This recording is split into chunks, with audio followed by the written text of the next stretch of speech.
Good evening and welcome to Pressing Issues. Today is Sunday, November 1st, 2020. I am your host, Jason Diffendahl, and welcome to another episode of Pressing Issues. We've got a lot to talk about this week with the huge number of entertainment department layoffs. That's going to be the bulk of what we're talking about this week. We're actually not going to talk about timekeeping this week.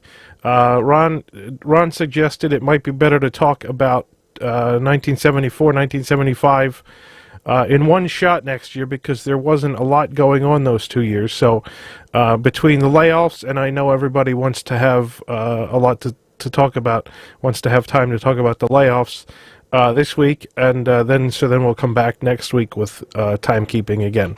So without further ado, let me introduce my esteemed panel for tonight.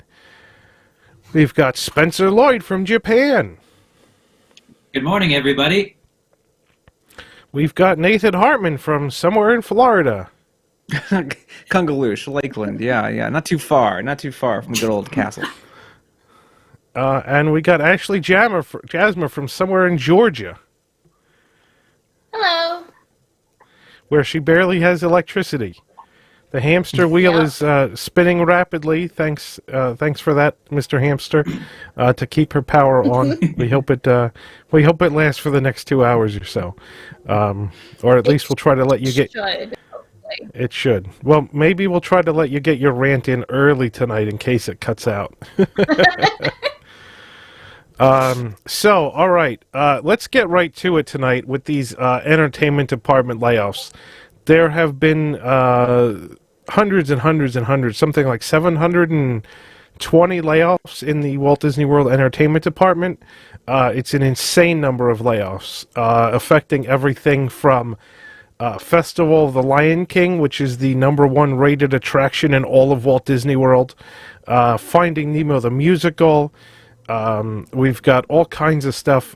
Indiana Jones Epic Stunt Spectacular being affected. It is an insane number of layoffs, and I don't even know what Disney is thinking at this point. And I put in the title of tonight's show: "Is Disney killing the future for immediate returns?" And here's my feeling, and anybody who's watched this show will probably think this is repetitive because I usually say it quite a bit. But I think this is actually more relevant now than ever. We talked months and months and months ago. We talked on one of these episodes about the value of a Disney vacation, and we talked about how expensive Disney trips are for, the average non-pass holder, family that goes once every couple of years, between hotel and food and park tickets and transportation to Florida. It's thousands and thousands and thousands of dollars. And what is becoming very apparent now, especially with these entertainment cuts, is that the value that you get for your money, I think, has never been lower than it is right now. You've got no nighttime entertainment, like no Fantasmic, and Fantasmic is another thing that was affected by the entertainment department cuts, but no Fantasmic, no fireworks at the Magic Kingdom. We haven't had a nighttime parade in God knows how long.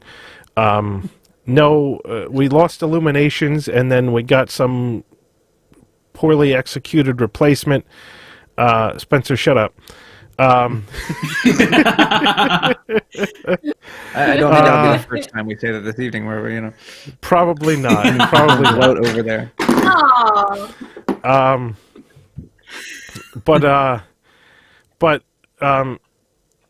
The thing among all of these cutbacks is that the ticket price hasn't changed. The ticket price hasn't changed. The food price hasn't changed. And the hotels, I mean, there are AP discounts on hotels here and there, but it's not anything completely drastically reduced in price from what it normally used to be. I mean, there were AP discounts on hotels last year, and there are this year, and it's not excuse me, it's not a huge amount difference. I should stop drinking all that beer before the show. The anger it's not is welling up. Yeah.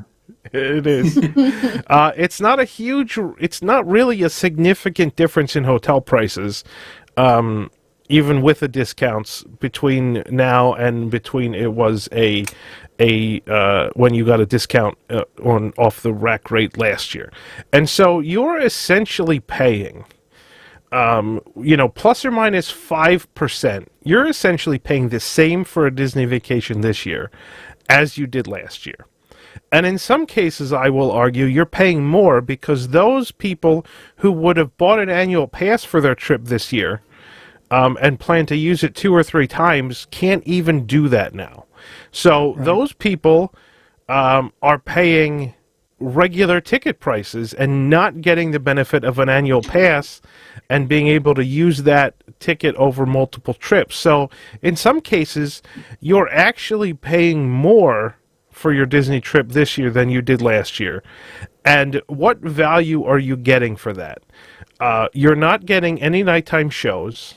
You're not getting any live entertainment other than some character cavalcades. And the Parks blog goes to the ludicrous extent of highlighting the fact that you can see Joy frolicking in the grass outside of the Imagination Pavilion as if that's all the entertainment that we ever wanted. Like the fact that they have to mention... You could experience Joy. That's all. I thought that was the whole pitch, was you could have Joy maybe for... It's 2020. I mean, you could have Joy. You pay thousands for a moment. You could have Joy frolicking yourself in the grass, right? That's fine. Yeah. You don't need to spend a lot of money for that. But the Parks blog highlights the appearance of Joy from Inside Out as an entertainment offering that didn't exist before, in order to make it sound like we should be happy with what we're getting and not worry about the 95+% of entertainment cast members that have been laid off. That to me it's not only mind-blowingly tone deaf, but it absolutely proves that the people have no idea what they're doing. They have no idea what the customers want. They have no idea what people like. All they know is that people come to Disney World and they spend a lot of money. And no one in charge has any idea why. No one in charge has any idea what makes these people come back. And no one in charge has any idea what makes Walt Disney World special and not just another theme park. And that's evident by the fact that most of those things that make Walt Disney World special and not just another theme park are now gone. And so when we're looking at the value of a Disney vacation, as I said, the value, what you get for your dollar, I think has never been lower than it is right now. And on top of that, I mean, that's just right now in the moment. Here's what's happening. Your dollar is probably better spent at almost any other vacation destination than Walt Disney World. Or at least you have a lot more thought to make about a value proposition on your vacation. Even if you were to go to Universal, I think, compared to when you look at 2019 and you look at fall of 2020, the value you get for your vacation dollar at Universal is much closer to what it was in 2019 than at Walt Disney World. At Walt Disney World, it's significantly less. It is a huge drop compared to the value from 2019. Universal has, they've started putting on their nighttime shows again. They have live entertainment in the parks still. There are a handful of attractions that are closed, but only a handful. Most are still operating. The headliner attractions are still operating. The #1 rated attraction in the entire resort is still operating. Whereas Disney takes Festival of the Lion King, which has been the #1 rated attraction in all of Walt Disney World several years in a row. Not only did they not open, that's an enormous indoor theater. Not very difficult to set up for social distancing. Not only did they not open it yet, now they've gone and they've terminated all of the cast members that perform in that show. So that if that show comes back, it's not coming back anytime soon, because now there's no one that can do the show. All of the people that knew how to run that show, all of the talented entertainment cast members are now gone. You can't just flick a switch and bring all those people back at some random point in the future and put that show back on. It's not like a roller coaster. It's not like Primeval World where they could just flip the switch and turn it back on if they wanted to. It's not like that. But I think the people, the bean counters at Disney who have figured out that for some reason in their minds it makes sense to fire these entertainment cast members, those people don't understand the difference between a show like Festival of the Lion King and a ride like Primeval World. They just don't get it. I would venture to say that half of them probably have never even been to Festival of the Lion King. And so the value right now on a Walt Disney World vacation is probably about half of what it was a year ago. But not only that, here's really the case that I want to make tonight. If we think back, I'll ask you guys. Think back to when you were kids. What was it about Walt Disney World that made you fall in love with it and want to come back? Yeah. I mean, that's tough. I have to really think. For me, this is not going to help your argument. I think it's probably animatronics. But well, it doesn't. I just want to get. Okay, Well, so animatronics. That's what fair. I would say, right? But what I would say along those lines that counts for sure is I remember Night Parade. I remember. Yeah. Right. I remember that stuff. You know, there's not I mean, much, I don't want you to. I don't want you to. to answer my question. I don't want you to answer my question, trying to guess what I'm getting at. I just want an answer. Nighttime parades, right? Rides with animatronics, which don't exist at most places, and nighttime parades. Great. Those are two great answers. Ashley. To your point, you're right. I can vividly remember, and granted it was Disneyland, but the first time I went when I was about 7 years old, I vividly remember the characters just walking around, especially in like Fantasyland and thing, and you just happened upon them. I remember the citizens of Main Street. And then when I came to work at Walt Disney World, and when we went the first couple of times, seeing the welcome show, and again, the citizens of Main Street in Hollywood, and those kinds of things that, again, you don't find other places. And when people ask you, what makes Disney so different? What makes it worth that extra money? Because like here in Atlanta, we have a Six Flags. It's decent. So what makes me want to go all the way to Orlando? And Do you have an annual pass to Six Flags? I do not. No. Because it's not worth it. You don't. Okay. It's right. No. Exactly. But exactly. Because it's not worth it. But Disney was worth it, and it's because of those things. I know we always talk about, again, cast members make the difference. The rides are great for the most part. I mean, we joke about some of the awful ones. But the things that you remember, the things that you latch onto, okay, yeah, maybe a great experience on a ride might be up on your top 10. But I promise you a significant amount of that is also interaction with cast members, and it was probably, to some degree, also interactions with entertainment cast members, or seeing a show, or seeing a parade. And that was the Disney difference. And to your point, they don't get it. They don't get it. They don't care. They think, it's going to be totally fine. No one's going to notice.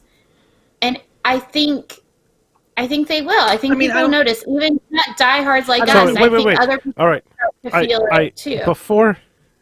All right. Go ahead, Spencer. Before we get into the discussion further, I want to let Spencer answer. Spencer, 3 years ago when you were 5, Yeah. what was it about Walt Disney World that you remember?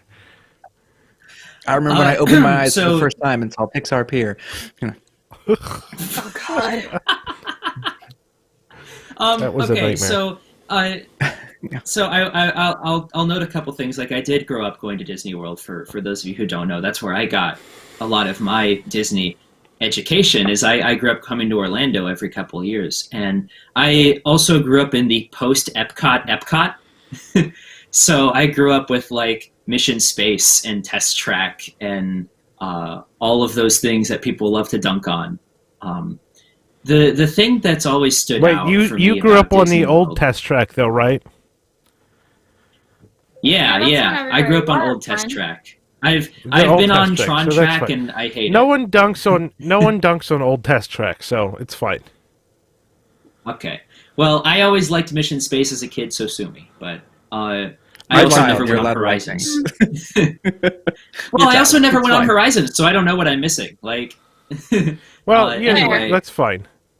Have I told the But story about? I- Have I told the story about Mission Space? And go ahead, Spencer. Finish. Then I'll tell the story. Thank you. No, I mean I'm in the same boat as Ashley though. I remember as a kid watching Illuminations, watching Phantasmic.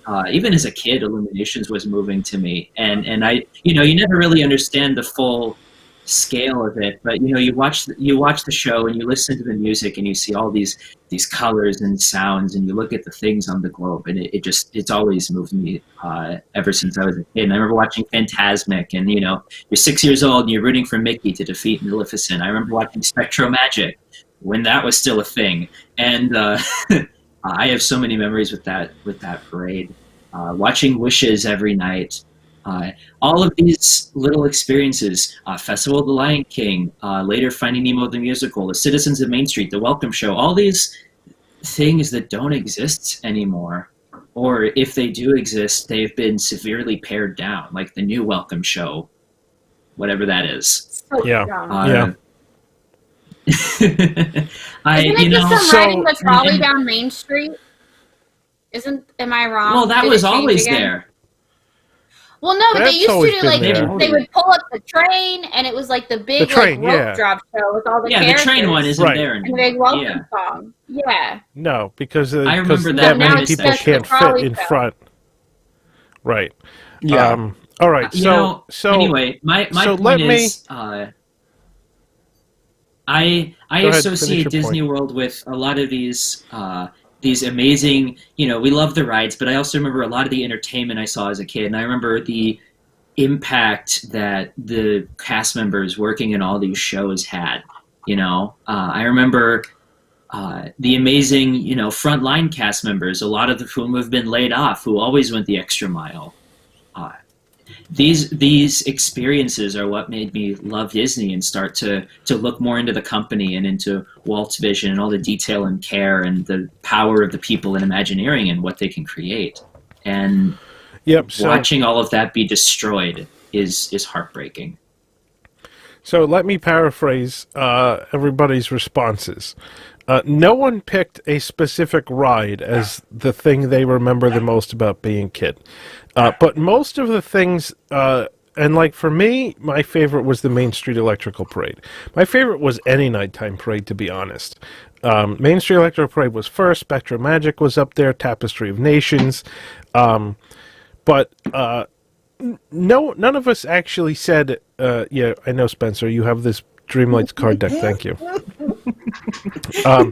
No one actually said, my favorite was Big Thunder Mountain Railroad. Now, I remember going as a kid, I loved Big Thunder Mountain Railroad. That was my favorite ride in the Magic Kingdom. And I rode it every time I went to the Magic Kingdom.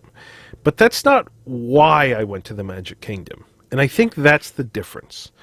I think the reason that we remember Disney World fondly from when we were kids was the overall experience, the breathtaking scope of things, the varied experiences that we had. whether it be nighttime parades or fireworks or rides or shows or whatever. There was an enormous variety of experiences that everyone enjoyed. There was an enormous scope to the entire place.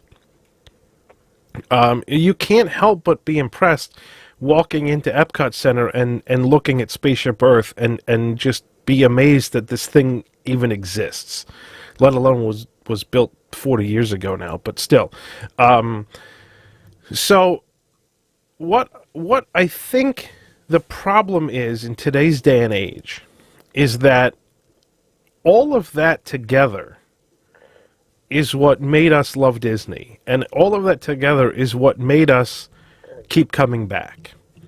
And as you break things down, and as you chip away at the entire experience, and as you turn that whole experience into something that's not as magical and that's not as fulfilling, as you remove parades, as you remove stage shows, as you remove the citizens of Main Street, as you remove fireworks shows, as you remove Voyage of the Little Mermaid, one of my favorite shows, as you get rid of all these experiences, the overall experience of going to Walt Disney World becomes somewhat lacking, because it's not very different than going to any other theme park. You have the rides, and what else do you have? I mean, what does Six Flags have?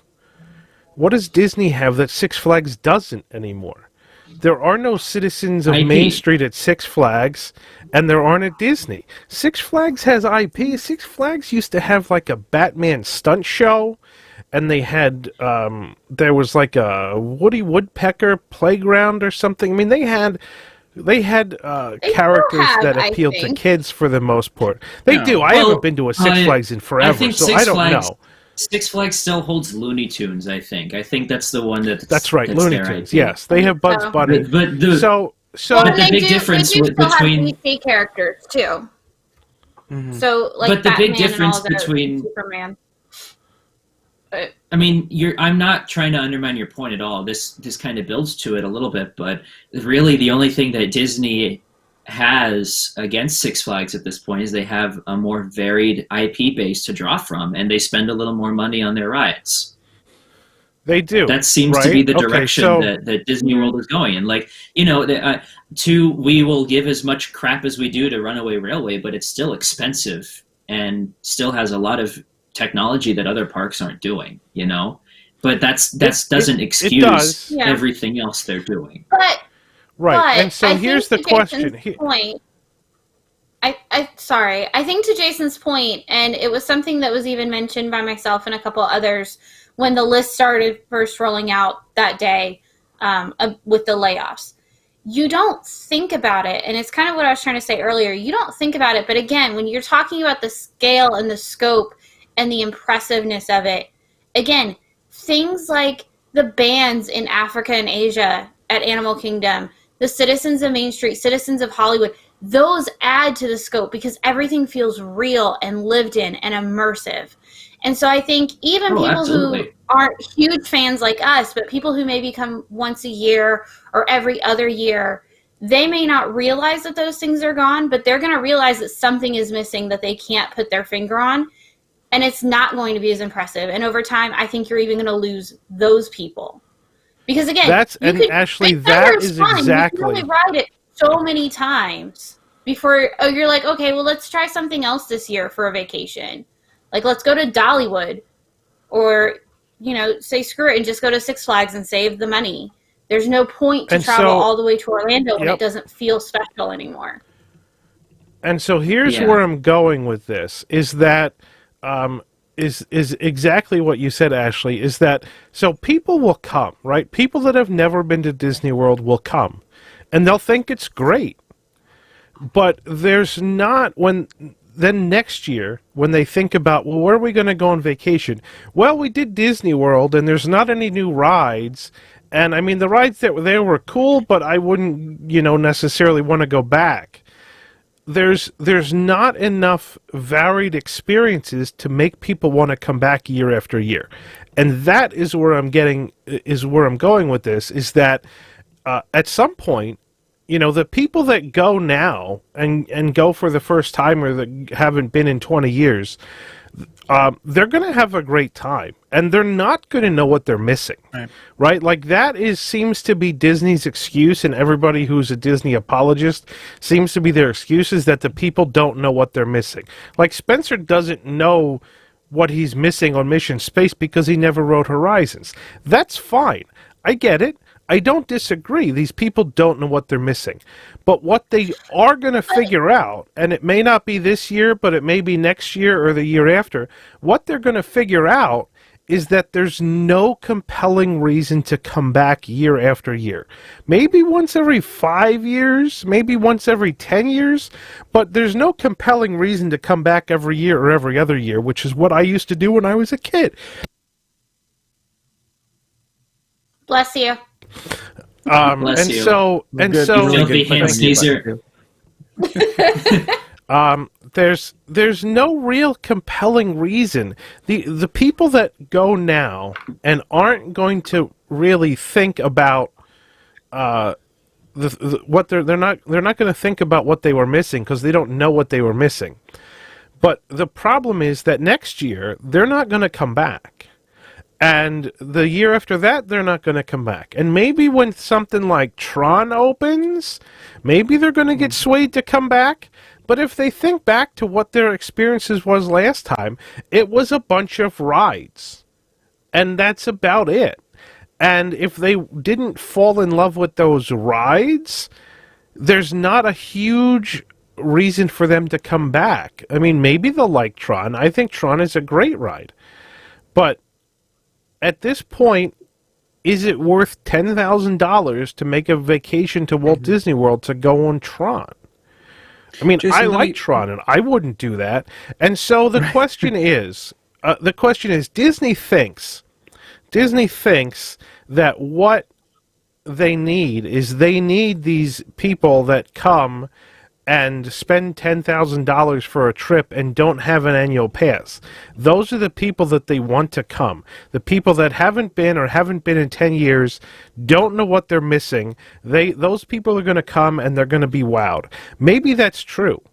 But you know what? Those people aren't going to come back every year. They're not going to come back every 2 years. And there's not enough people in this country with the financial wherewithal that Disney can keep attracting people every year to come and pay $10,000 for a week at Walt Disney World for their family.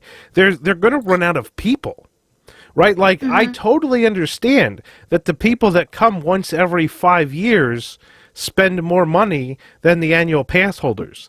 I get it. And if there were enough people in this country to fill the parks with people that come once every 5 years and spend $10,000 for a week, then there wouldn't be an annual pass holder, an annual pass. It wouldn't exist because Disney wouldn't need those people to come because Disney would be getting many more lucrative people to come every year. But the sad fact is that there aren't enough people in this country that can pay $10,000 to go on a Disney trip every year. And if Disney is only building things and only trying to attract those people are going to come and then they're going to be done and they're not going to come back.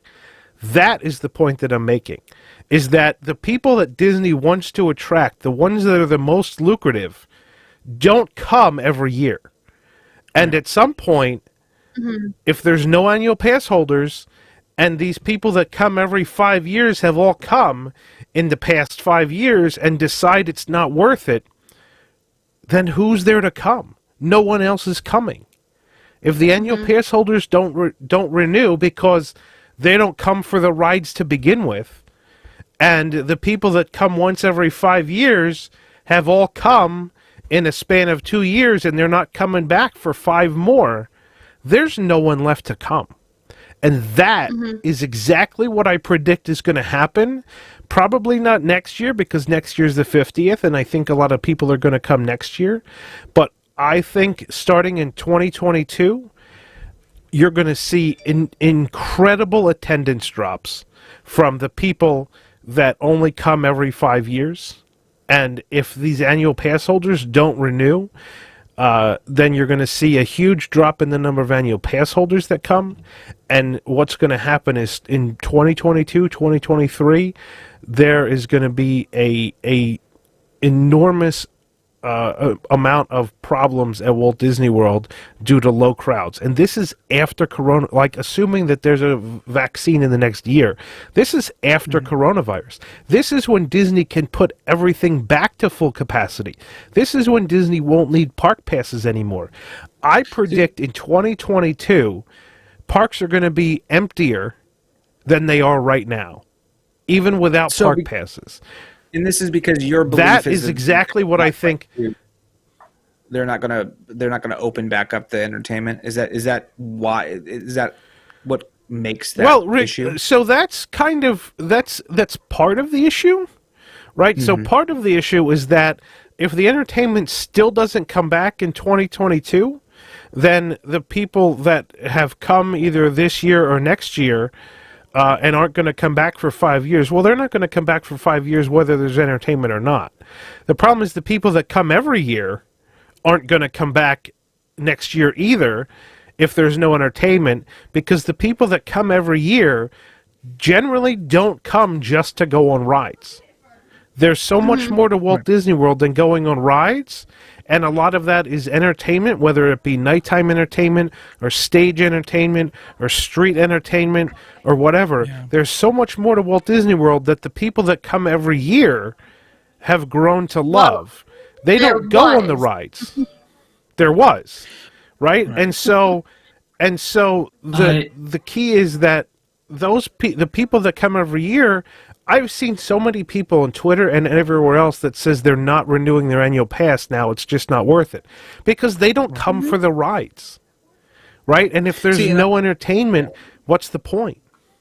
AP ride stuff. I think that's what's the weird thing is AP. I feel if I waited my time, I'm on rides way more than I'm in entertainment because entertainment takes more time. I could see it anytime I want. Do you know what I mean? Like I agree. But you can't now. Well, but I think that's right. Like, you screwed yourself because now you can't. No, I saw everything, but I think that's true. Like when you come to the parks once a year, it is not a repetition to go see the shows again. It's there's a difference between repeating something that's 2 minutes, 3 minutes long, 5 minutes long, and repeating something that's 30 minutes long, like a show. And it's not as but if you only watch it once a year, there's talking about the shows, right? Well, there's plenty of people that will go back and see these shows. Like you no, said, totally, there are Festival of the right, Lion but it's not only even that. Highest rated attraction at the resort. But it's not only even that. It's that there are plenty of people. Like every time I would go to Epcot, I would stay till close and watch Illuminations. It's the same show. Right? Yeah. It's not even like Streamosphere where there's some improv elements to it. It's the same show. But I would see it every time because it was a spectacular show, right? And then you have things like Citizens of Hollywood, and you have things like Voyage of the Little Mermaid and Festival of the Lion King, which have audience participation and there's improv elements and it's different every time. So even the things that don't change every time have people that come back and see them. You take your parents and they're older and they're not into riding Space Mountain like you are, so they're not there to ride the rides. Then you have people like me that won't get in line for anything that's more than a 15-minute wait, and I'm not going to ride rides that have an hour-long wait, no matter what, really. I mean, maybe if it's the first time I've ridden it, but even like Mickey and Minnie's Runaway Railway, I won't stand in line for that for an hour.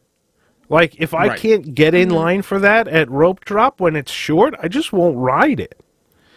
I'm really curious about the shows that have been on since pandemic began, since lockdown ended and we restarted. Because there has been some stuff.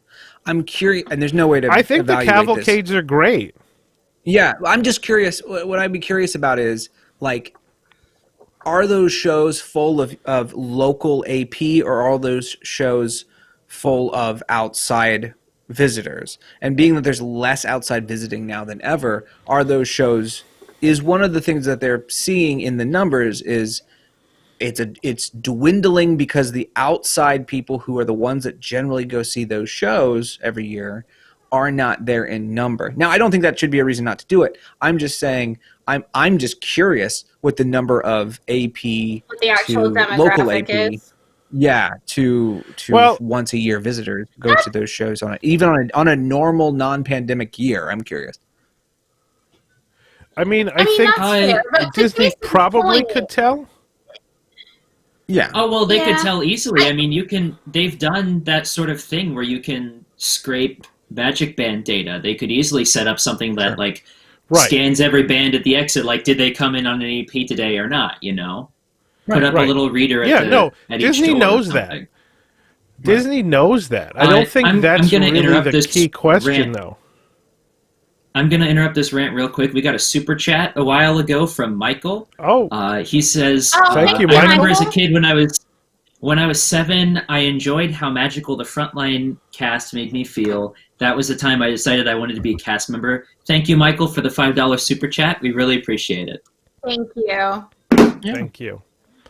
And so I guess my issue is that Disney World is not the family entertainment mecca that it purports to be anymore, because there is so much that is missing. And there is now a focus on attractions that not everyone in the family can do or wants to do. And a lot of the things that all of the family could do together don't exist anymore. And so it really is moving in a direction that's much closer to a Six Flags than a Disneyland kind of feel.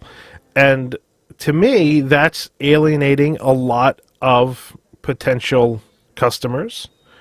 And then again, the whole value proposition question of whether you're getting a good value for your money without all these other things that you could be doing.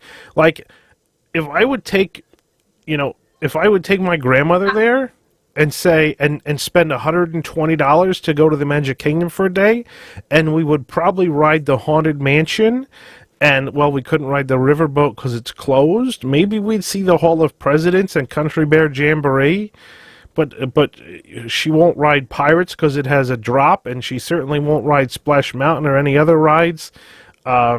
People Mover's closed, Laugh Floor's closed.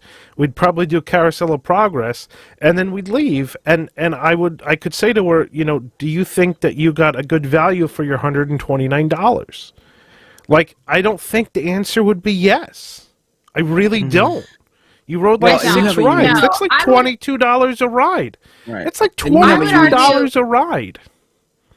Yeah. And you can go to sorry, plenty Ashley. of, I was just saying you know, that's a unique setup too, because the majority of those attractions that are, one would say, theater based are animatronic based, whereas the other parks have not really even done that. I mean, if it's not film oriented, it is the only park that really landed besides American Adventure. Like, it's really the only thing that's like, well, it falls in that weird model of places to suck up crowds, but you don't have to pay performers, and you would think they'd love those, Right, yeah. but apparently Yeah. not.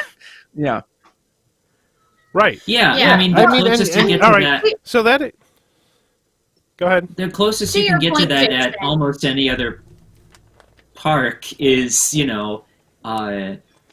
at Universal, they really don't have that kind of stuff where you've got these animatronic shows. I mean, you've got hybrids like, I can't say Terminator. God, I don't know what's in Florida. Never mind. But I mean, Six Flags is the same way. You don't really have these like animatronic kind of theater shows. You have these live shows or films, and that's really it. That's the same at Universal. Disney, they have this reliance on that at the Magic Kingdom. That's the only place you could get that kind of entertainment. Yeah. Jason, to your And point so- earlier with the value question, I would honestly argue that at this present moment in time, Universal is a far better value than Disney is. And that's a shame to say. I mean, even just, was it today they announced that they're doing the Harry Potter, the Christmas? They're doing the evening show. They're doing the nighttime show. They're going to do the entertainment and the decorations and everything as best they can. And I think it just goes to show that they're genuinely trying. They're finding a way. Even I forget what they're called, but the Hogwarts chorus that comes out in Hogsmeade and does the regular interval shows, they're still doing that. Yes, they're still doing the champions for the because it's supposed to be set kind of during the Goblet of Fire champions.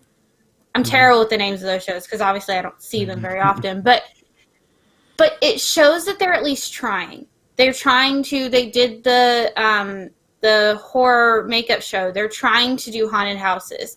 It may not be perfect, but at least they're trying. Disney's just like and Universal doesn't matter. Well, and I'll add to Universal this really debuted quickly. a brand new stunt show.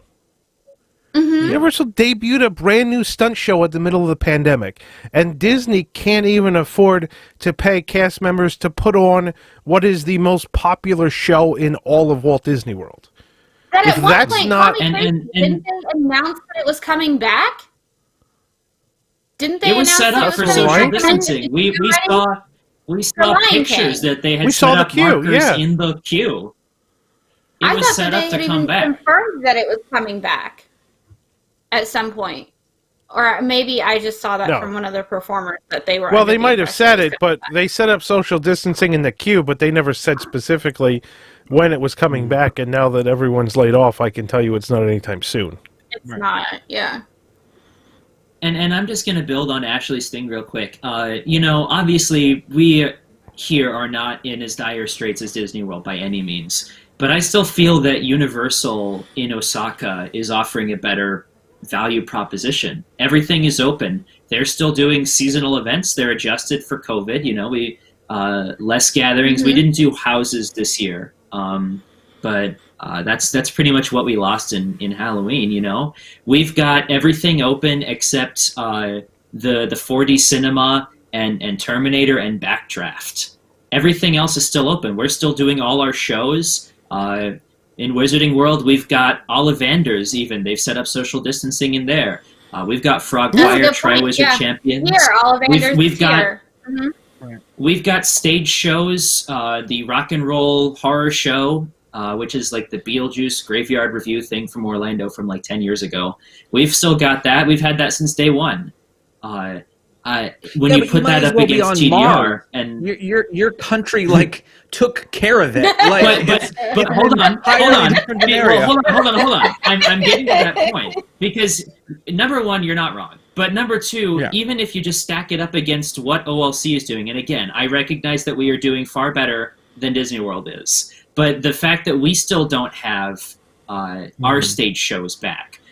In fact, we just cut one of them. I hated that one, but we still cut it. We don't have any of our atmospheric back. We just have the bicycling pianist and the marching bands at both parks. We lost. They told us they're cutting all of the atmospheric. We lost the fun maintenance guy. I love that guy. We lost all of the little fun acts they did in Port Discovery and the little a cappella group in Tomorrowland. Like all these different things. But hey, what about your electrical parade? The electrical parade is still not there. We're doing right now. So stop whining. I'm getting to the point. The point is, I still feel like even in Japan that Universal is still a better value proposition than Disney is. And it's also much less of a pain in the ass to get into right now. I think they're trying, and it's clear that they're stepping up their game. I mean, Hagrid's opened earlier than it should have and had a lot of maintenance issues that they had to work through. But I mean, you walk through that queue and everything, and it's clear that they put time and dedication. There's detail there in that queue and everything. It feels like a Disney queue. And I think absolutely from what we've seen of the Velocicoaster, they clearly haven't hit it perfectly on the head yet, but they're trying. They are everybody was like, oh, when Harry Potter, that was their big Disney competition. And it kind of was. I think that was the start of it. But they are still trying to catch up. And I think they are actually doing it successfully. They're trying things, they're learning. And I think they're going to, especially now with the way things are going at Disney versus Universal, I think in 2 or 3 years, you're going to see it actually potentially flip, to Jason's point. The Jason, value I to keep think going the back first- to Disney is going to be there, and people are going to enjoy going back to Universal. Honestly, with all these things that have been going on at Disney, I have found myself lately realizing how much I enjoy my Harry Potter fandom that I've also enjoyed over the years. But it makes me want to go to Universal because at least they're trying. The detail is there. I get more value for what I'm doing. And I think a lot of people, especially in my age demographic, are going to start feeling that way. And it's like, because a lot of us love both. You love Disney, you love Harry Potter, or some combination thereof, typically. A lot of the people that I have met and hang out with. I think they'll be more drawn to Universal going forward than Disney. And I Jason, think can I it talk, might just a actually... really talk some quick- of you guys off the ledge a little bit? Because I have a different theory on this. Well, I just really quickly, I really think, to Ashley's point, that Super Nintendo World, when it opens next spring, sure. will be the big test as to whether Universal yes. has finally hit the same level that Yeah. Disney Yep. has. Because everything we have seen, I think you're everything I've seen about Nintendo World has been incredible. And I am looking, I was so excited for Beauty and the Beast to open, but you have no idea how much I'm looking forward to walking into Nintendo World next spring. Oh, yeah. Oh, That's totally. very, very Yeah. That will be the test. All right, let's. We got a super chat from Mister Marmello for $3. $3 in New Zealand dollars, which I'm not entirely sure what that translates. But no matter what, thank you very Probably a much. better rate. Thank you. Yeah. Thank you very much. He says, all end of an era. This is a bloomin' Aussie. So I guess he's watching all the way from Australia. Thank you for tuning in. Yeah. Go ahead, Nathan. What were you going to say, talking us down from the ledge? Okay, so I want to talk you guys off the just a hair, and I want to first make a point, which is that I have personal friends who have had their spouses lose their job as performers in The Lion King. I've had conversations before the closures, before the pandemic. Well, no, during the pandemic, but before the closures, with performers such as Kevin Broussard, who you can hear on Dreamfinders with me, who used to stunt as Indy in the show and then plays the director now, and then is the choreographer for most of it and keeps all that up. So what I'm going to say next, I want to just caveat by saying, like, I'm not suggesting that people's pain doesn't matter, and I'm not suggesting that this isn't a bad situation, period. What I am going to say is that I think that what we have here is an operations and a management thing in a positive light, because once this park, all these parks open beyond 25% or whatever they're actually doing, because it's certainly less than what they would like, and once tourism gets back in Florida, the fact remains, I think the fear a lot of people have is, oh, well, gosh, we don't trust Chapek. He's going to never open these again. It costs too much money. It's not worth it. Well, also what he doesn't want, well, I don't know if he cares too much, but what they're going to notice in the numbers, because bean counters are the ones that make these calls, is when you get rid of all of the things that suck up your crowds, then they all are just going to go on rides. And when they all just go on rides, your wait times are even more horrendous than they already are. Yep. And Yep. then the value is even worse. So Yep. you can imagine the value proposition right now being, and I sort of get it, but I sort of don't, which is, oh, but the park, you don't have to wait as long for stuff. That's not entirely wrong. You can get on. You can do Pandora in the morning in 20 minutes sometimes. I mean, you really can get through depending on the day. It's getting harder and harder, but you can. Yeah, I don't think that proposition holds. But Nathan, yes.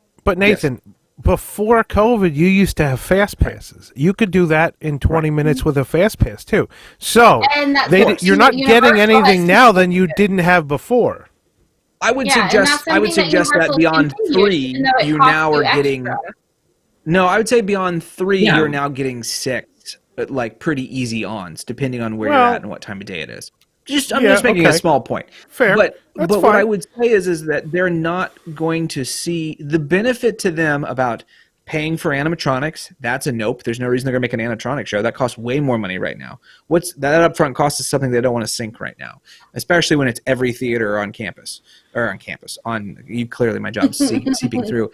Clearly when it's in every park. So bringing back, I don't know if any of you performers know, but Nathan is a film professor. yeah. So the easiest way to, I think, suck up those crowds again is to reinstate a lot of these shows. I think Disney's hope is that because this isn't LA and these people can't just go get work at Knott's or whatever, they're just going to hang out until this happens. I think that's despicable, but I think that's their hope because a lot of these people have spouses that have jobs that are not Disney related, and they'll stick until it comes back. There is no, I've always said Orlando is exactly like Detroit, except you can't take the factory away. It's just stuck here. Now, this has been a weird year because they've shut the factory down. Like that's something I don't think anyone was ever expecting. This is the only scenario I can think of that could make this happen. So I think a lot of people will stick around and wait for those jobs to return, and I think it's to Disney's benefit overall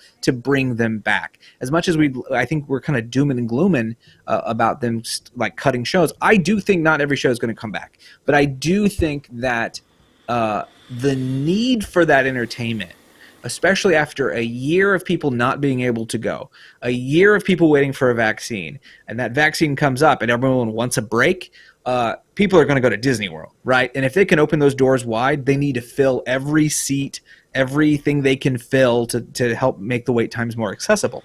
So I think that the majority of the shows will come back in some form.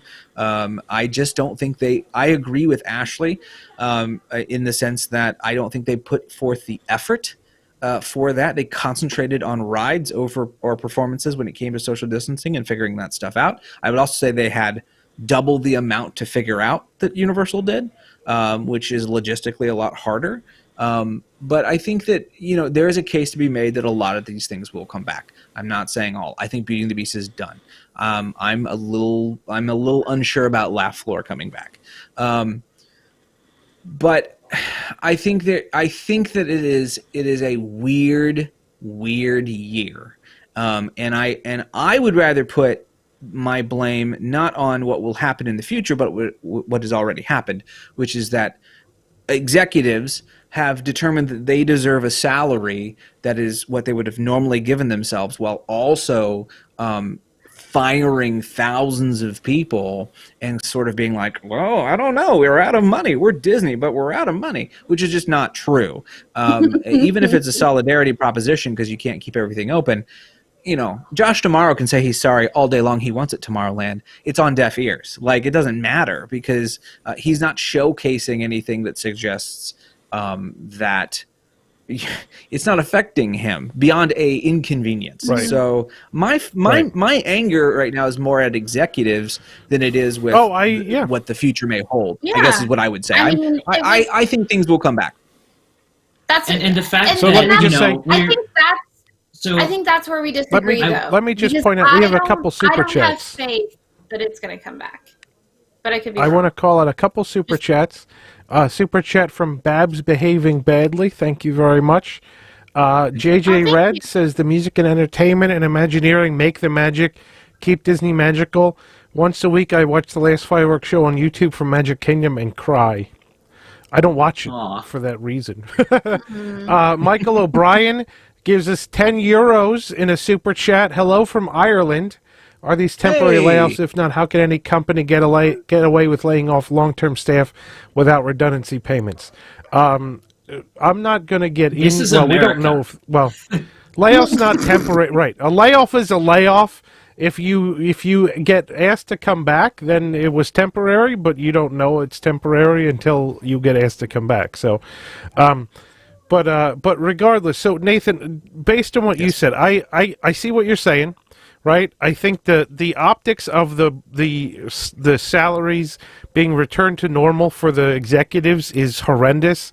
It's clear they're so out of touch with anything in the world that they don't how they can even run a company and understand what the average American likes is beyond me, because they're so out of touch. To even not be smart enough to just call it a bonus at the end of the year. Just to shave it in a different way, but to just be like, no, we're just gonna we'll just do it right now. It's even if it's evil, it's still terrible optics as well. It's both. It is. Right. And let me just say real quick, because we went into this or Tom went into this on News Today. Just really quickly, I'm sorry. Back in April or in May, OLC executives returned all of their salary to the company from March until June, I believe. And they gave all the money back to the company. That's about 20 or 30 execs. And then they took, I think the CEO took 30% pay reduction, and the rest took 10%. Now the CEO is taking a 60% pay reduction. The others are taking 55 or 50% pay reductions. And, they might still get their bonuses. They didn't say, but they're still taking less money to keep the resort afloat. That's just, it's responsible. We haven't had to lay off anyone. We said to performers, we'll give you severance if you leave, or you can transfer to another department for the rest of your contract, but they weren't forced to quit. They were still given a choice. We haven't had to do all these drastic cuts and layoffs. We cut one show in Atmospheric. Okay. We haven't had to lay off 28,000 cast members and 700 entertainment cast members yet. And if that's all it takes is just cutting your salary by 60%, you're all rich. You're all millionaires, billionaires. Take the hit. How much of your visitors are local? Are you more Disneyland or Disney exclusively. World? We are definitely Disney World. Or Disneyland, excuse me. Okay. We are definitely Disneyland. Right. I think that makes a world of difference. I just think that makes such a difference. Like 60 to 70% of our visitors come from the 100-mile radius around Tokyo. Right. But again, to Spencer's point and everything, we talked about this even when they announced the pay cuts that they did take. I think, correct me if I'm wrong, Iger forewent his entire salary for several months. Chapek took a 50% reduction.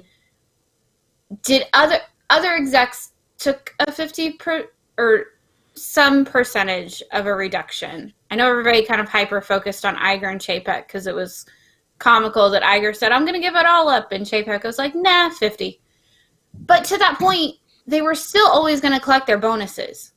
And we even talked about it when that happened, because let's face it, and the reality is the bonuses are what get them all the money, to be real. Their base salary is not actually that much. So for them to give up that money, it wasn't going to impact their bottom line as much as had they lost their bonuses.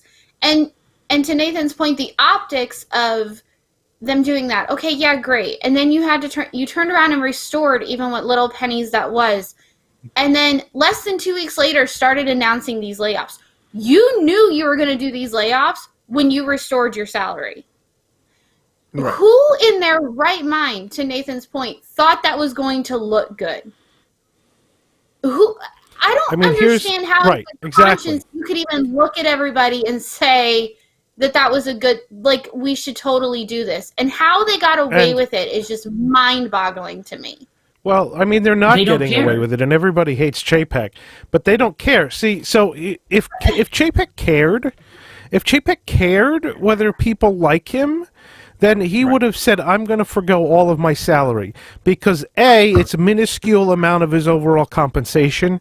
B, it would look really good from an optics perspective. And C, people couldn't criticize that he restored his salary. He wouldn't be getting letters in the mail from Elizabeth Warren, right? And so if he cared, the disgusting he would give up a couple. He would give up a couple of pennies, essentially, to make himself look really, really good. But he didn't even care that much. That's the thing. Mm-hmm. He didn't even care a little bit to make himself look good. He just took the money and ran. And that is the problem. And it has nothing to do with whether the company can afford to pay cast members that got laid off, because clearly Chapek's salary couldn't pay 28,000 cast members. It has nothing to do with that. It's that it shows a complete lack of compassion. And it's a complete lack of compassion on the part of the management of this company, and the people that are saying, well, Netflix is looking for some good executives, and if Disney didn't pay theirs, then they jump ship and go to Netflix. Well, good effing riddance. Get rid of them then. If you are that fickle about money when you make millions of dollars in stock options, if you're that fickle that you're going to leave Disney and go to Netflix, then you're not the right executive for Disney to begin with. That's all I'm going to say, because no one cares. If you don't care, then no one cares about you either, and you might as well leave. Right. But I think, and even circling back to Nathan's point about entertainment, it is moments like these where Chapek is so disconnected, and Iger, all the executives are so completely disconnected, that doesn't give me hope that the entertainment is going to return. Because I think the show, they'll do it because No, but here's the thing. I think to a certain degree you're right. I think people eaters like Indie, Phantasmic, things like that will come back. Streetmosphere, not coming back.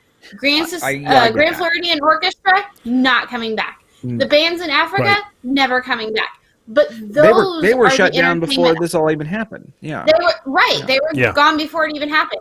They're not offerings like that are not coming back. And to the point earlier, yes, all entertainment is valuable, but those are the entertainment moments that make everything feel lived in and special. And again, even to people who didn't regularly see them or stop and watch them, it still affected the ambiance and the energy in the park. And like I said earlier, even people who don't come back all the time and may not remember them, they're going to feel that difference. Can I say that? Go ahead, finish. People are going to start. Yeah, people are going to start. Again, the less special it feels, the less willing you're going to be willing to pay the exorbitant costs. My thing is, and one thing I don't want to get lost in this shuffle is when I think about Chapek getting his salary, I can kind of go, oh, it's bad, but because he's at such a big picture, over everything, right? I don't think that, and I think it's a problem, but I don't think that he thinks that he does parks anymore. He never wanted to do parks anyway. Now he doesn't really have to think about it as much. No. I would like to make sure we don't not blame Josh D'Amaro for putting up a good walk and not talking a good talk, or vice versa, probably. And that's, I think, even more important. I think D'Amaro has really shown his true self here more than I didn't have faith in Chapek, right? But we all kind of had this hope that, well, Josh D'Amaro, he's coming in and he cares, and look, he likes to take pictures with people, and it's like he walks around the parks like Walt used to do, and yada yada yada. And then he's like now saying sorry but collecting his paycheck, and that for me is way more abhorrent than Chapek, who sort of has always been in this ivory tower and sees everything, whether it be an Imagineer or a performer or an animator or whatever, as whatever. I'm not giving him any excuse because capitalism is failing. But what I would say is D'Amaro is on the front line. D'Amaro is the general for the parks. That's his job. And what he's decided to do is pretty much let his people stay on the field while he Red Badge encourages it right out the door. That has been his decision at this point. And he may, as much as he would like to say eventually we'll be able to get these things in. I don't think he is an evil person in the sense that he likes doing this. I think it's a horrible thing, and I think he probably doesn't sleep well because he's had to fire all these people. But the fact that he doesn't think that his salary can say something, the fact that he doesn't think that You know, that's what I think is the dissonance, is his inability Yeah. Well, but to see what that effect can have on the morale of his people, So- which is dire and pretty rough. so- Not even for those who have been fired, but to those who remain. So, I mean, for me, I just don't want to let him off the hook at all. all right, Very so good just point. a couple things, and then we have to take a commercial break. What Ashley said about entertainment, and people in the chat are saying, "Oh, Disney confirms that entertainment will be back." Let me read to you Disney's statement. This laughable PR piece of garbage. While it's impossible at this time to fully replace the incredible entertainment that existed throughout our parks before the pandemic, we are offering live entertainment in new ways wherever possible, including character cavalcades, which is true, and pop-up appearances like Joy from Inside Out. They're the two examples that they give. They fired how many cast members, and all they can point to is character cavalcades and Joy from Inside Out. That's it. That's all they can point to. They say that entertainment is going to come back. Actually, what Ashley said, I absolutely believe. The Grand Floridian Society Orchestra is never coming back. I don't think Beauty and the Beast is coming back. I don't think Monsters Inc. Laugh Floor is coming back, and I'm heartbroken about that one. Voyage of the Little Mermaid may or may not come back. I doubt it, but that park needs capacity is the problem. I bet you dollars to donuts it becomes a meet and greet for Ariel before it returns as a theater presentation. Yeah, well, that's very true too. Maybe. But Nathan, what you said about entertainment returning, especially in the parks, I think entertainment that soaks up guests is what's going to return. So you're not going to have the drummers in Japan return. You're not going to have the bands in Africa return. You're going to have Festival of the Lion King return because it soaks up guests. Finding Nemo, I'm not sure about, but I would doubt it. But it wouldn't surprise me that a new show goes in there. But regardless, that theater soaks up a heck of a lot of people, and they really need that. So the entertainment that's going to return first and foremost is the entertainment that takes guests out of the park walkways and other queue lines. That's the stuff that's going to return the soonest. And that's just a logistical reason for that. Like you said, without any fast passes and with all these people in the park and no entertainment, there's only so many places for them to go. And that's why the queue line for Big Thunder Mountain Railroad and Haunted Mansion and Pirates and Splash all meet outside of Pecos Bills. Because there's the queue, people are in the queue lines, and there's nowhere else for them to go, and so that is a lot of the problem from a logistics point. Is that some of these entertainment offerings have to come back because there's nowhere else for the people to go. Can you imagine if these parks were at 50% capacity? I mean, if we assume that what we see today is 25%, imagine double. Ugh. Where would everyone go? Where would these people go? You couldn't. It would be physically impossible to social distance in that setting without any entertainment theaters open to have people go in them and take them out of the walkways.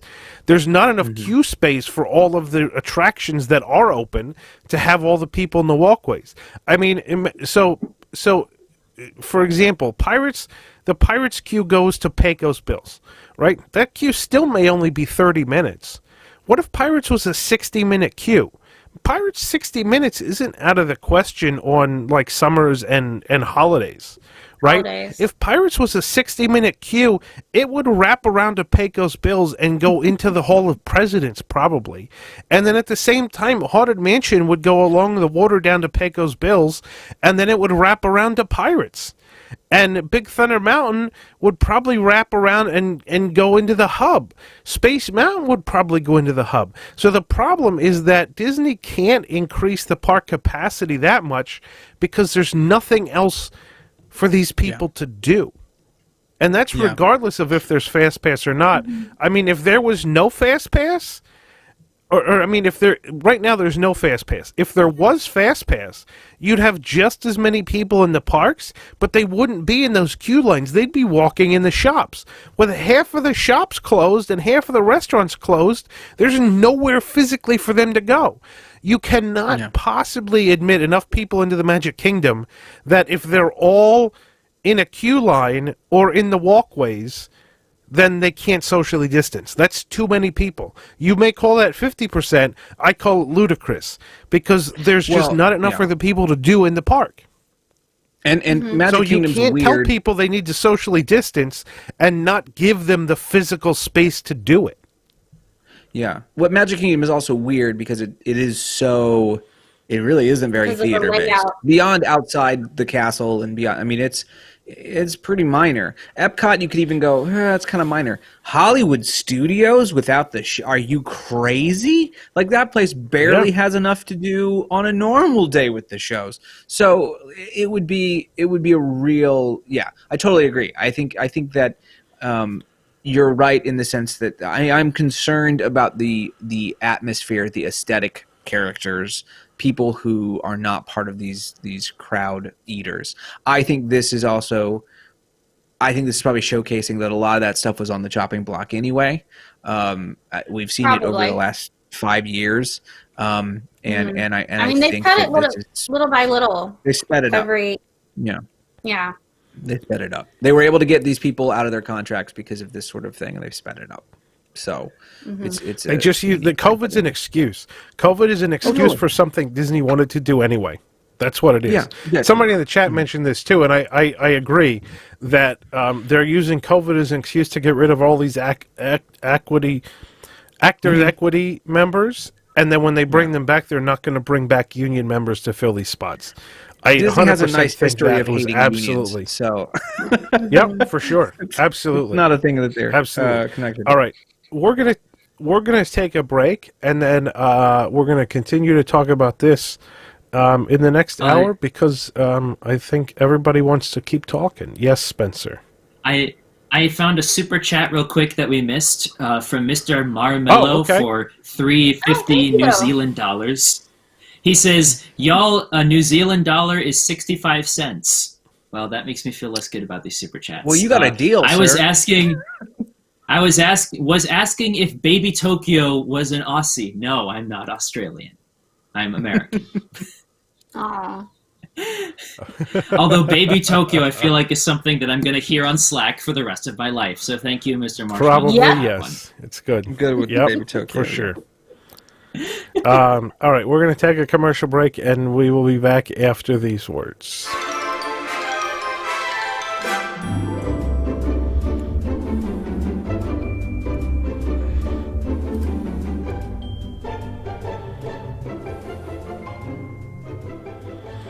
Ah, yes, WDW News Tonight is celebrating 150 episodes, and to congratulate them on this tremendous milestone, we've got new products from the Carousel of Products, an entire line of WDW News Tonight logo merchandise. It's a great show, you know, when it works. But yes, there's a magnet for just $5. You have a pin for $8 and a t-shirt for $20. All available at carouselofproducts.com. Also, don't forget about this fabulous Ohana Means Noodles t-shirt, still available again at carouselofproducts.com. And don't forget about that promo code FAB5. Save $5 on all orders of $50 or more. Order now.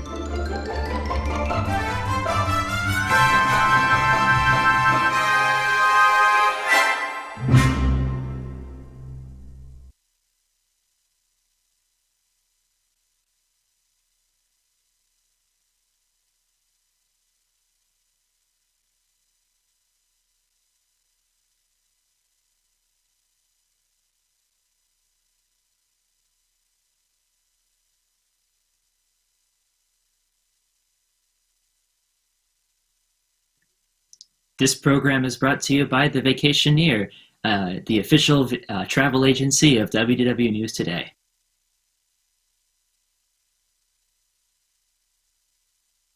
Visit www.nt.travel for more details.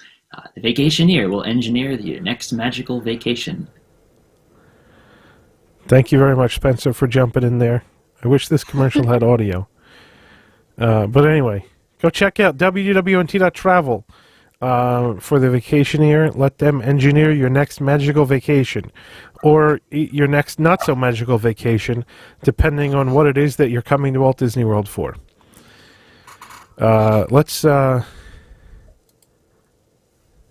Let's continue our conversation. So I want to talk about one thing, and this was something Tom said on WW News Tonight this past week, and it really resonated. And I think this is also a pre-pandemic problem, but it just shows how little Disney understands their clientele and understands the value of entertainment.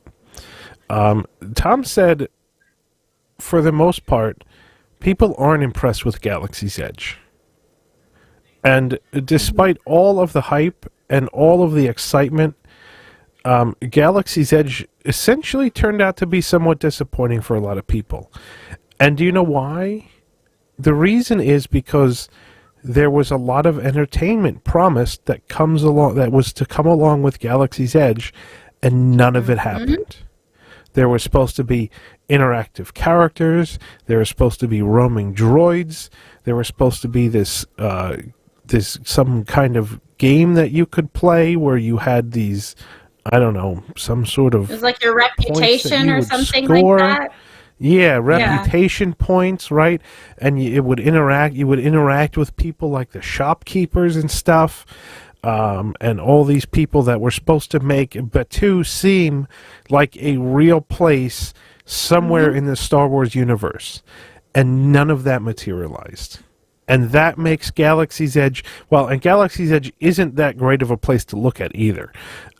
So you take a land that everyone was looking forward to, you put in a ride that doesn't work very well, you don't put in any of the entertainment that you promised, and then it's not a recognizable location from any of the Star Wars movies. It's Star Wars-esque, but you don't recognize it as any specific place in the Star Wars franchise. And you get a land that is kind of disappointing. And that's what happened. And that's what we've got. We've got a land that was hyped up and a lot was promised, and none of the entertainment materialized. And it's honestly, Galaxy's Edge is a land that no one really wanted.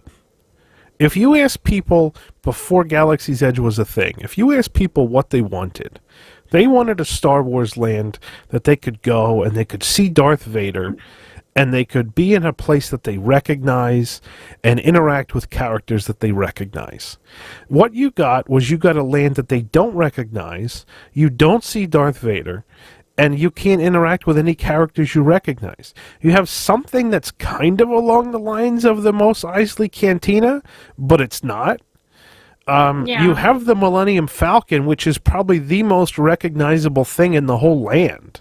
And you can go on a ride that you pilot the Millennium Falcon, which is potentially a fun ride, but the storyline of the ride has nothing to do with anything that you recognize from any of the movies.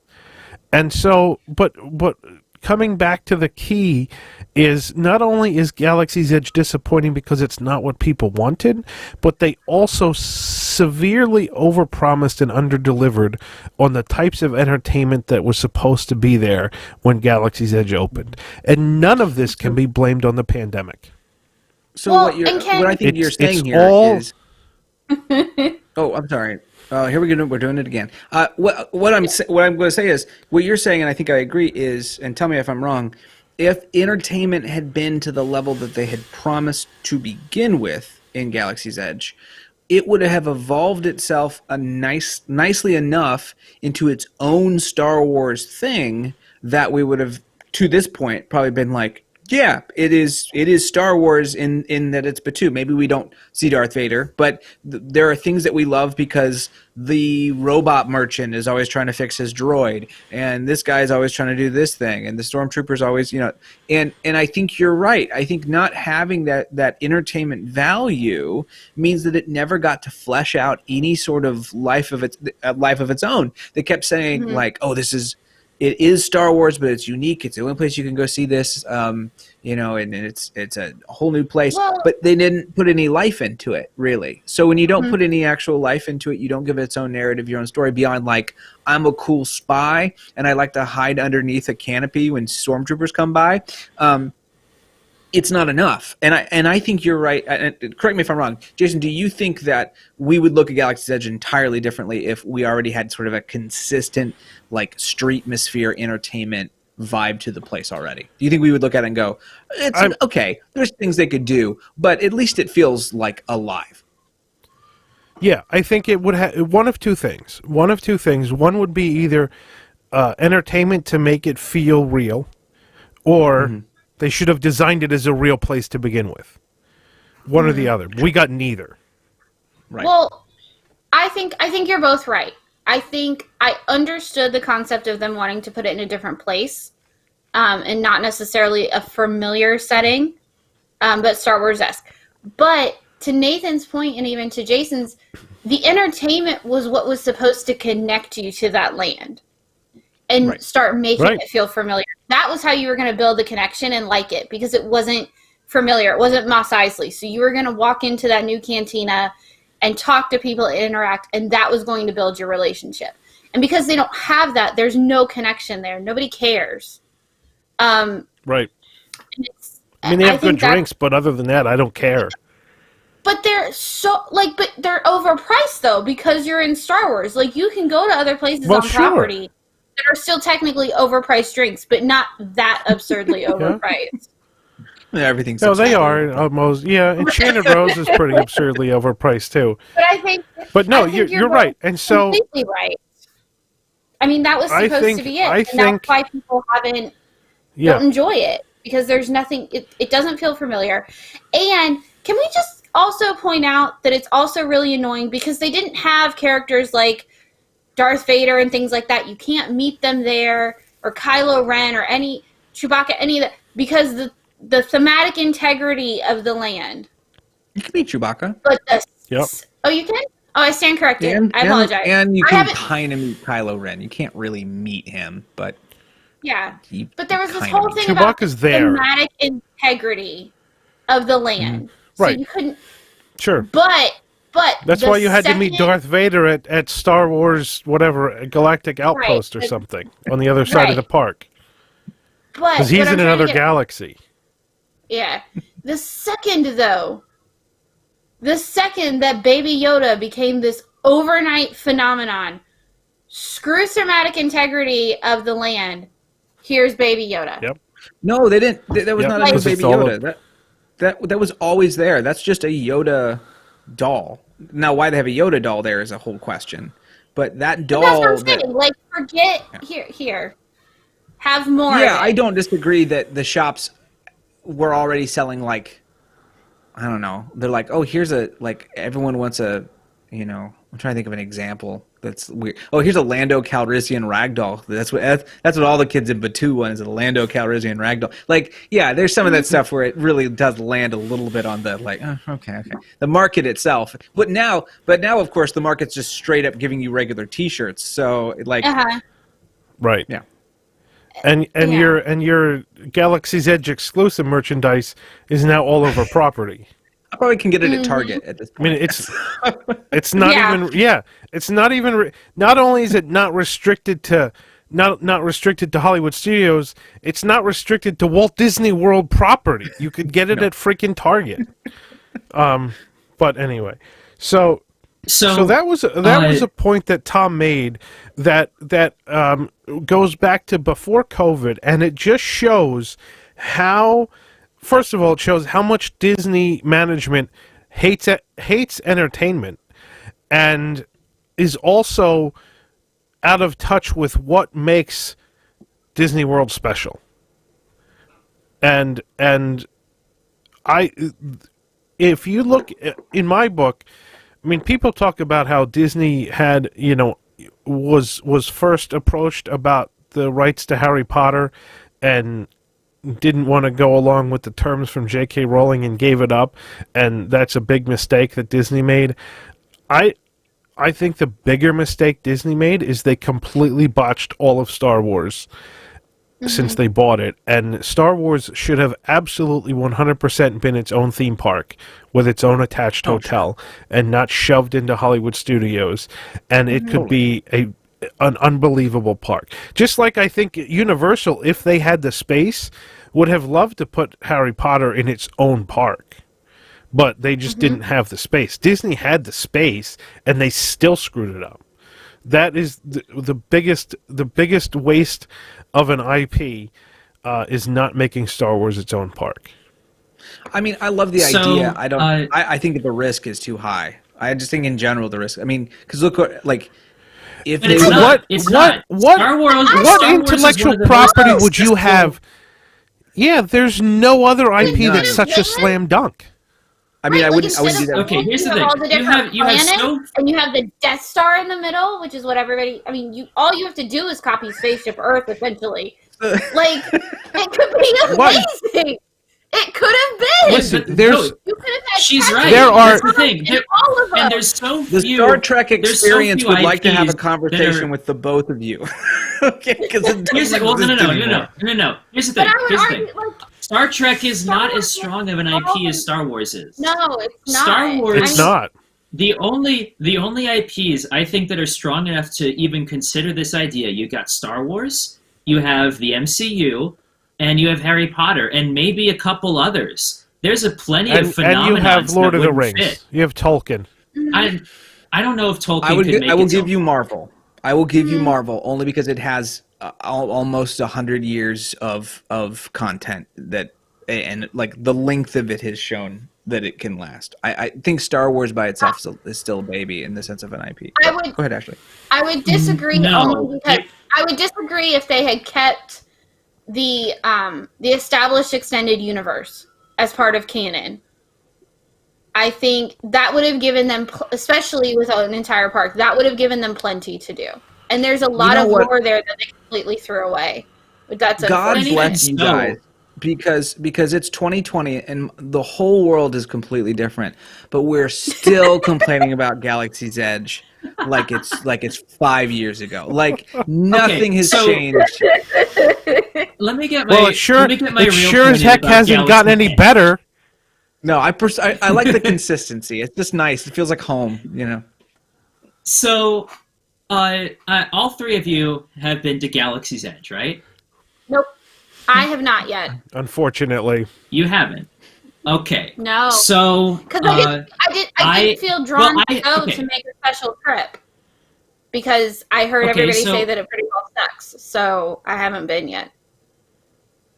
okay. So I. I mean, you should haven't, go. I haven't been to Galaxy's Edge. just because it sucks. I haven't been to. Well, I haven't been to Pandora. I haven't been on Runaway Railway. I haven't done anything new since 2015. That was the last time I was at Disney World. And even as I have watched, Pandora's pretty. I'm not sure it would motivate me to come on its own, honestly. Galaxy's Edge sounds cool, I guess. I kind of want to go on Rise of the Resistance just to see what it's all about. But all these things that have come in the last 5 Probably years since the breakdown. last time I was at Disney World. All these things that have come in the last 5 years since the last time I went to Disney World still really don't compel me to come to Orlando. I was going to come to Orlando this year because I had free time, and honestly, I want to meet everyone that I work with here because I live halfway across the planet. I was going to go to Disney World because it's there. I still, even watching Spencer, you everything know what else that's should coming, compel you to come? What? Here's what should compel you to come to Orlando. The Bourne Stuntacular and Volcano Bay. I'll tell you, and I'm so Hagrid's excited Magical to Creatures Motorbike Adventure. I want to see all of those very much. And as I've started going to Universal, because I always wrote off Universal last year. When I went to Osaka, I skipped Universal last summer because I was like, I don't need this. I have Disney.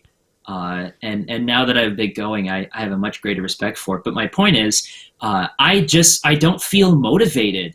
And I'm not sure once I come next year for, my revenge trip, as you were saying about an hour ago, I'm not sure that I will feel motivated to come back to Orlando again. Coming to Orlando is an expensive proposition, especially for me. And, spending a week at Disney World with just the same rides and, maybe Tron, but I can fly to Shanghai for $200 and ride Tron there. Why should I come to Orlando? Yep. Yeah. Well, Orlando's not for you. The thing is, the globe has gotten smaller, but it's not that small. I think that's the thing too. I know.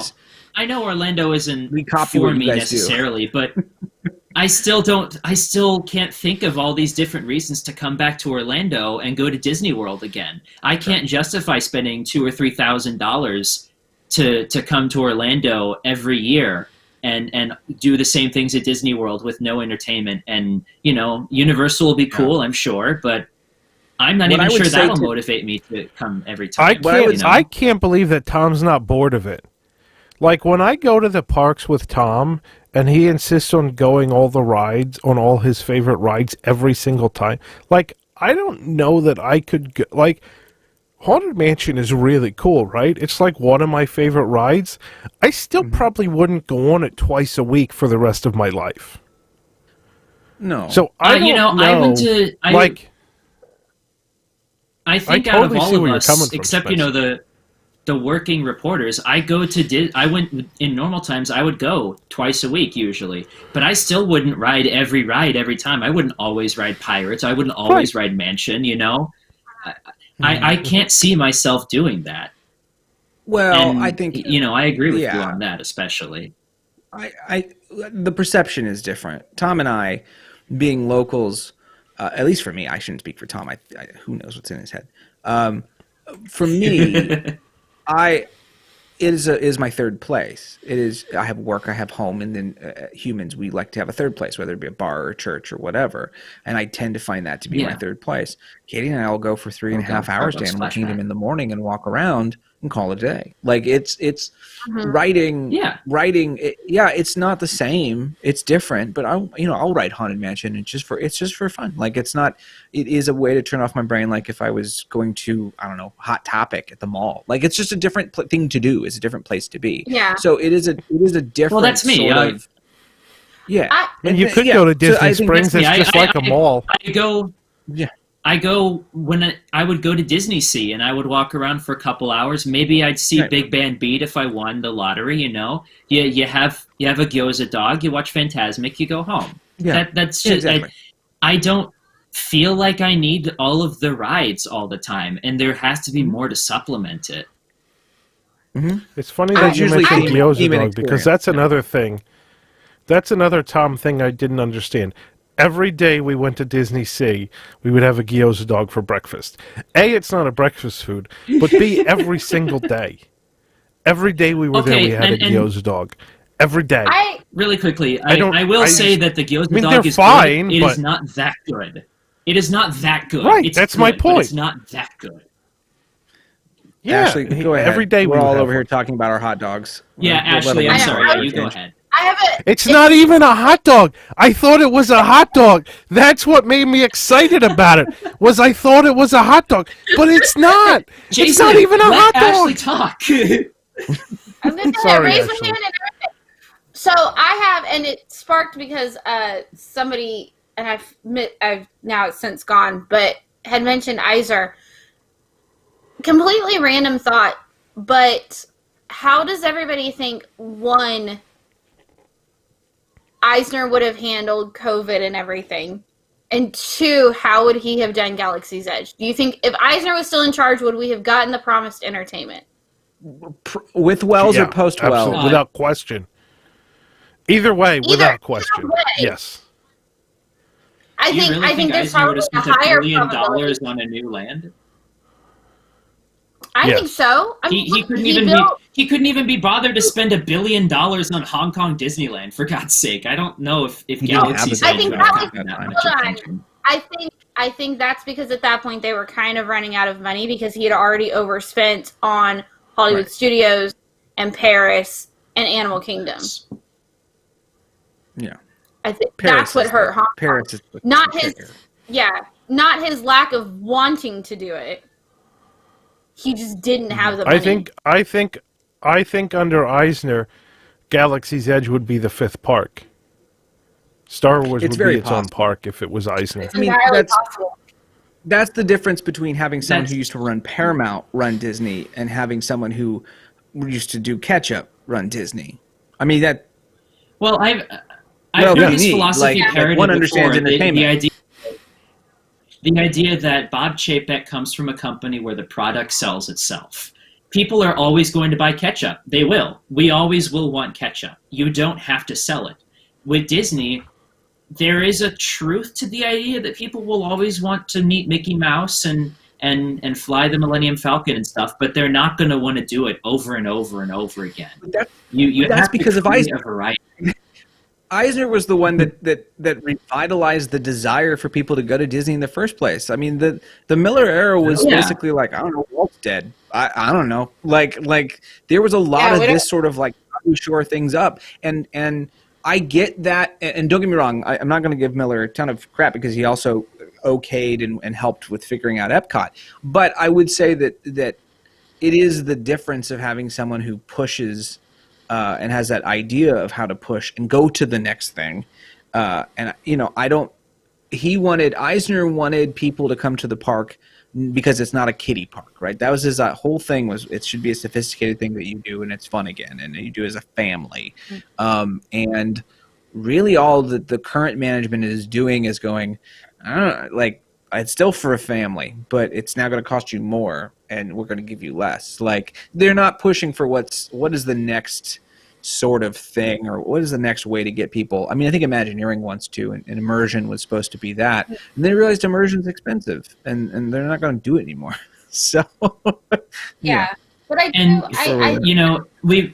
we've proven time and time again that Imagineering can still do incredible things if you give them the money. Watch Beauty and the Beast. Yeah. It's incredible. Yeah. I mean, Galaxy's Edge would be incredible if they put the money into execution. Sure. Right? The plans were all there. Yeah, absolutely. Fantastic. It was there. And they promised these things, too. They promised us all of this special stuff. And that's why I can't really feel compelled to come to Orlando, is because what they delivered just isn't justifiable for me to come. Mm-hmm. Yeah, right. Well, there's a great conversation going on in the chat about Heinz ketchup and how you don't have to sell ketchup, and there's already a huge brand loyalty to Heinz ketchup, so that people will just buy it. But here's a question, and that's true. If that's Heinz exactly what I ketchup, mean.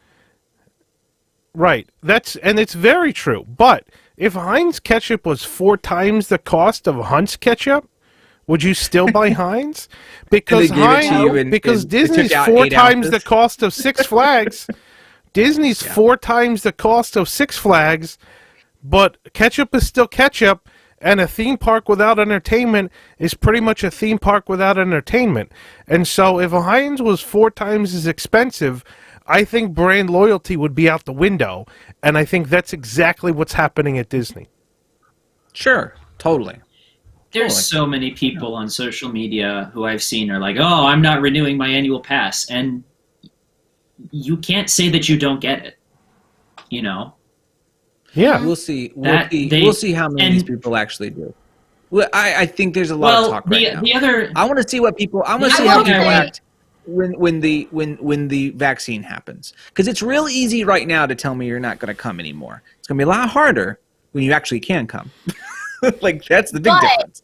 So. But as somebody who is, I think there's a lot of locals who that might be true for. But as somebody who has in the past had an AP and obviously knows other people with APs that are not local, like I'm within driving distance, but it's still a production. Yeah, a lot of them are canceling their passes, and it's not COVID. They've been to Disney since COVID. It's because they go to Disney and they're like, no, the value is not here anymore. Right. I'm done. I'm done until they can figure their stuff out, because it is a production for me to go, and it's not worth it anymore. I have a couple people that is exactly straight up canceled, and they're not renewing. They have canceled and are not renewing because of the experience. And I think that this builds exactly on something I think that Jason talked about a couple weeks ago. This idea that we talked about this at the beginning of the show too. We all became fans because of these extra things that they did, and what Disney is doing now is eroding this future brand loyalty and eroding this possibility of future fans. Essentially, it's becoming harder and harder to justify being a new Disney fan. I can imagine that in the next 10, 15 years, as all these people who are, they're 6 or 7 now, as they start to mature and they start, thinking about Disney, they're probably not going to think about it in the same way that we do. And then that's just going to perpetuate over the years as less and less people feel loyal to coming to Disney. I don't disagree, but I would say that happens for every generation. I think that every generation makes a determination about certain places and what I'm not disagreeing with you. What I'm saying is that Disney is not, while everyone is zigging, Disney is still zagging, and this is not hitting them now because there's the shadow of a larger thing like a pandemic in the way. But you're correct that, like, we are, not even my generation, the generation below me and even lower are assessing their love of that content and of that property. I think at best they're going to, it's weird. I don't know what the world looks like without a Walt's Vault. Like, I don't know what it's like when you can just have Disney at your fingertips at all the time. Like, everything used to be so hard to get that you were excited because you couldn't, you didn't even have a VHS, right? And now when it's so accessible, when it's so easy to get, it'll be interesting to see how people respond. It'll be interesting to see how if it just becomes another commodity. You're talking about Disney Plus without mentioning Disney Plus. Well, Disney Plus is for sure. That's a whole different discussion. I think we'll have that discussion at some point because that's totally a discussion I want to have about Disney Plus and Disney going all in on streaming and how I think it's another huge mistake. But that's a different. All I'm saying about that is tonight. Right. What I'm suggesting there is that when you have something that is so accessible, you don't necessarily feel you need to fix your Disney itch by going to the parks that are also inconvenient, expensive, and don't offer that much. So you go once every 5 years instead of once every 2 or 3. And I think. I think that all plays in. I think it's all, and this is not us making those determinations. I think there is a homogeny going on inside of Disney corporate about how they can mush everything together as one, where you could go on Disney Plus and buy I don't know. They would love to sell you a timeshare on Disney Plus, I'm sure. They'll figure it out. And that's what they're doing. So there's, back in the Eisner era, there was this thing called synergy that he sort of developed at Disney, right? That's what you're talking about. But Eisner's synergy concept was very smart, and it was something customers wanted, right? Yeah. The Eisner synergy was something people wanted and responded to, even though they didn't know was happening. If they tried to sell Disney Vacation Club on Disney Plus, it wouldn't be synergy. It would be like a blatant cash grab. That's the difference, is that back then, Absolutely. Disney knew how to do synergy so that it wasn't blatant and obvious. Now, they don't care. That's why there's DVC kiosks in all the parks, because it's just blatant and obvious. Super gross. Yeah. Yeah, absolutely. Have you heard the best kept Disney secret that's on every billboard in the park? Right. No, I haven't. Please tell me what it is.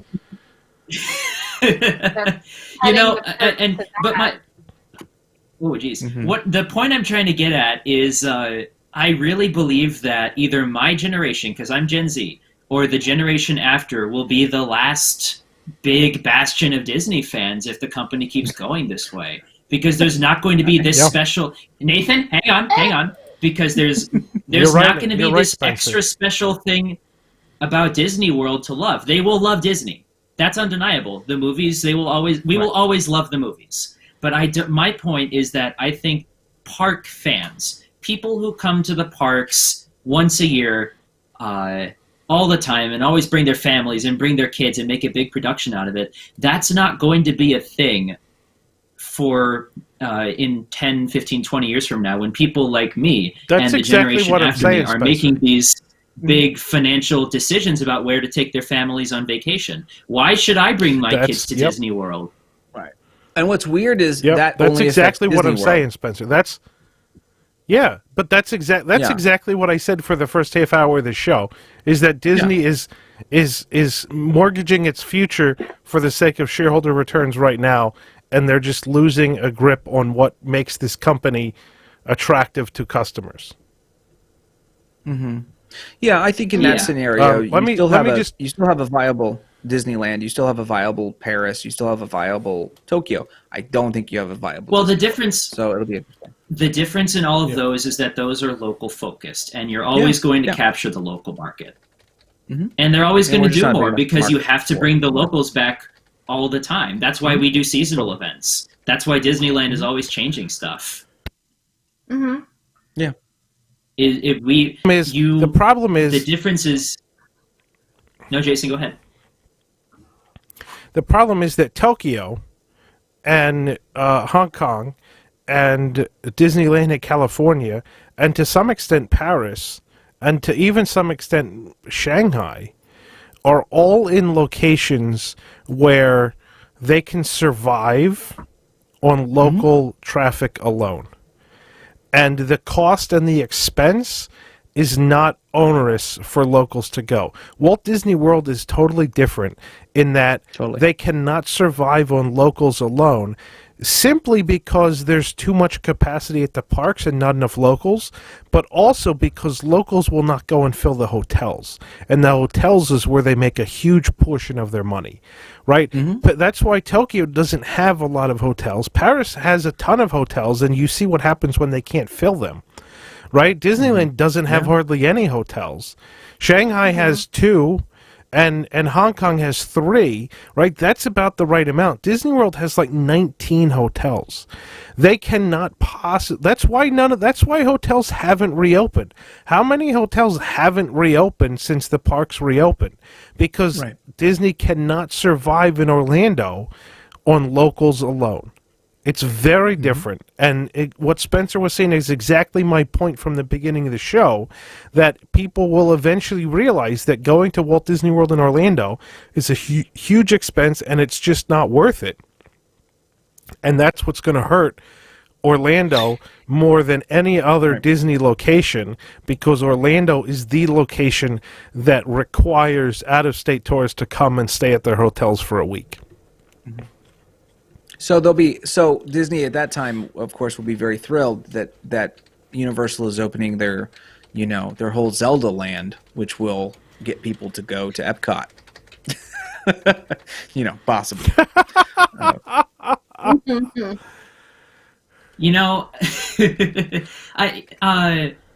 For something just really quickly, for a lot of Japanese Disney fans, going to Disney World for obvious geographical reasons is like the ultimate pilgrimage. And I feel like more and more just like lately vice versa, right?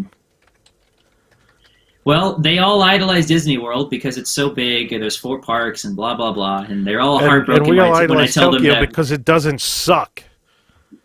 Well, and when I tell people that Americans tend to like Tokyo better than Disney World, they're all like, "What?" But they're all confused by it because completely. it's not as big, but it also Disney World in Florida is huge, but it's a pile of crap. Tokyo is small, but it's not a pile of crap. That's the difference. The point I'm trying to make is that I feel like more and more lately I have seen from Japanese Disney World fans that are starting to get more, or Disney fans that are getting access to the news about what's going on from our site, or from Nana Tanaka's other site, or from just other Disney sites that are reporting on what's going on in Disney World. There's a lot of people who are saying that they're not sure with all this happening whether they want to go back to Florida again. I was at the Italian restaurant under Maihama Station a couple weeks ago, and I heard this group of like 5 Disney fans who are all Japanese talking about how they don't want to go back to Orlando again because they don't think that this is going to get better. Yeah, totally not in the near future. No. No. I mean, you'd have to. It's not gonna get back to 2019 levels until at least 2025, and even then, there's stuff that's not coming back. Yeah, totally. Yeah, and Japanese people Well- love entertainment. They love all the shows and to take pictures of the characters and stuff. And I'm sure that all these entertainment cuts are going to be a big Yeah. demotivator for them to travel here. The only shot in the arm that Disney World will have in the next 5 to 10 years, and I'm not including things that they have to finish. I'm not including Guardians. I'm not including any of that. But the only shot in the arm, the only reason they'll do anything is because Universal is, I can guarantee they are going to get back into production on Epic Universe.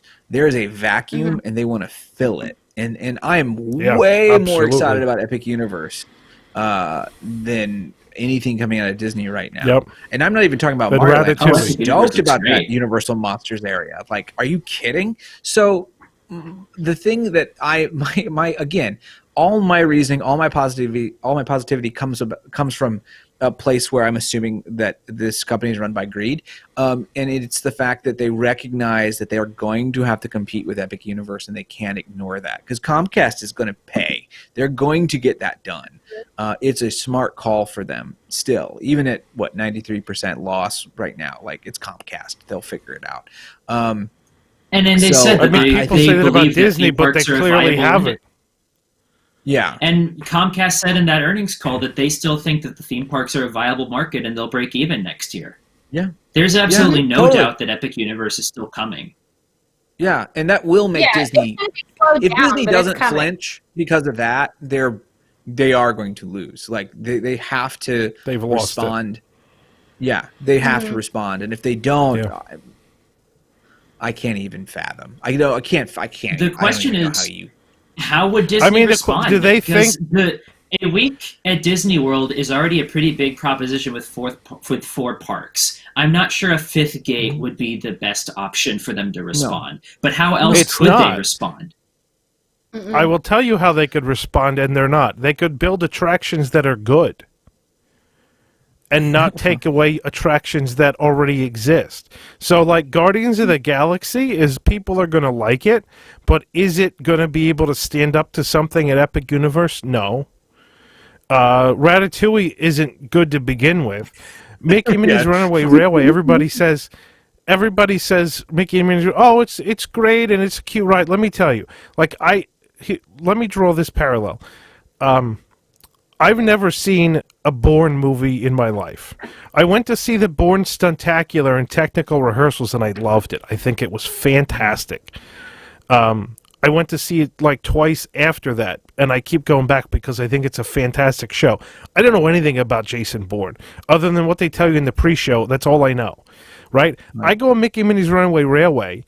The pre-show's off. I have no idea what's going on in that attraction. No idea what's going on. I've ridden it 3 times now. I still have no idea what's going on in that attraction. That's the problem. And regardless of whether they took away Great Movie Ride to build it, Mickey and Minnie's Runaway Railway would suck even if they built it in the back lot and we still had Great Movie Ride. It's just not a good attraction. There's one animatronic that looks like it's going nuts, and the trackless vehicles, like the trackless vehicles are supposed to dance in that scene, and it's like spine crunching. You know, like they did it right in Luigi's Rollickin' Roadsters, but in Runaway Railway it like hurts. It's not supposed to hurt in these I don't have that rides. problem. So The problem with Runaway is that it has to act like a flagship attraction because it's smack dab. It's funny because no one ever complains about it's tough to be a bug because it's so hidden and we don't connect it with like the big weenie at the beginning of the park. Right. But there's no way to ignore. There's just no way to ignore. I mean, there's a huge sign. You can't ignore it. So we do put it on this pedestal, Right. You know, and it if it was, I totally agree. Toontown and Disneyland is perfect in the sense that it is a conventionally different dark ride, but it's not. It is not an E It's ticket. not a flagship attraction. It's It's not a a flagship C or a D attraction. ticket It's attraction. Disney Ride was. Yeah. It would have been. And it's It'll also work perfect in Disneyland. It would have worked perfect. And again, I think it still In would the have had its Magic issues. Kingdom. But people, well, not even if you wanted to put it in studios, why the hell didn't they put it in Animation Courtyard? I mean, you Animation could've- Courtyard's barely a thing. That would have been smart. But- Well, they could, but you know, they could could've tear put it out. where But you honestly, have- it belongs in. It would have worked in that's where Toontown in it Florida too. belongs. They should have bulldozed Speedway and built it there. Yeah. Yeah, I agree. mean, You they know, could have done that. I think. But there were I think- other I options, think- and Yeah. I think putting I it mean, where they did was just completely insane, especially with I the don't execution that came Yeah. with it. I don't think Disney has an answer I- for what to do against Epic Universe. I'm not suggesting They don't. but Because I mean, look maybe- at what's coming up. We've got Ratatouille, which isn't good. We've got Guardians of the Galaxy, which is probably going to be good, but at the same time, there's It's not one a ride. whole lot to do in Epcot. Right? It's one Yeah. ride, exactly. You've got Tron, which isn't opening next year. That's going to be one ride, and that's going to be one ride that a lot of people can't ride. Like Yeah. Tron, Play Pavilion like if is you think a bit of about a dark horse. if you think about people that can't ride Space Mountain or Astro Orbiter just because of body size or shape, like I can't ride Astro Orbiter because it basically puts my knees inside of metal. I love Astro Orbiter. I'd love to be able to ride it. I just can't. There's plenty of people that can't ride Space Mountain because of the restraint system and their legs are too long, regardless of if they're overweight or not. Tron is going to have all those problems and more, I can guarantee, because I've ridden it. And so Tron is going to be something that people want to ride and they can't. Guardians of the Galaxy is going to be something that people are like, I'll ride it because it's here. But none of those is going to compel people to come to the parks like Epic Universe will. Sure. Yeah, I mean, And you this can't- is where I don't think you can laying ever off- beat a full new park. Well, this is also where laying off 400 Imagineers is going to come back to bite them. Because if you had all of that creativity, you could pull people together and say, okay, we need an answer to this, and we need it now. Well, Yeah, to be fair, but they don't Universal have an fired answer. out- But Universal's also fired all their creative. So, I mean, not all, but the majority. Yeah, but Universal So- has Epic Universe designed and ready to build, Right. right? Correct. Like Disney Yeah, doesn't it's have ready to anything go. designed and ready to build to compete with that. They've got sure, they fired all of the Imagineers that worked on Ratatouille and Guardians and Tron, but those things are already under construction. It's the next level of things. It's the things that are coming in Very 4 to confident. 5 years Yeah. that they don't have designed and ready to build. Right.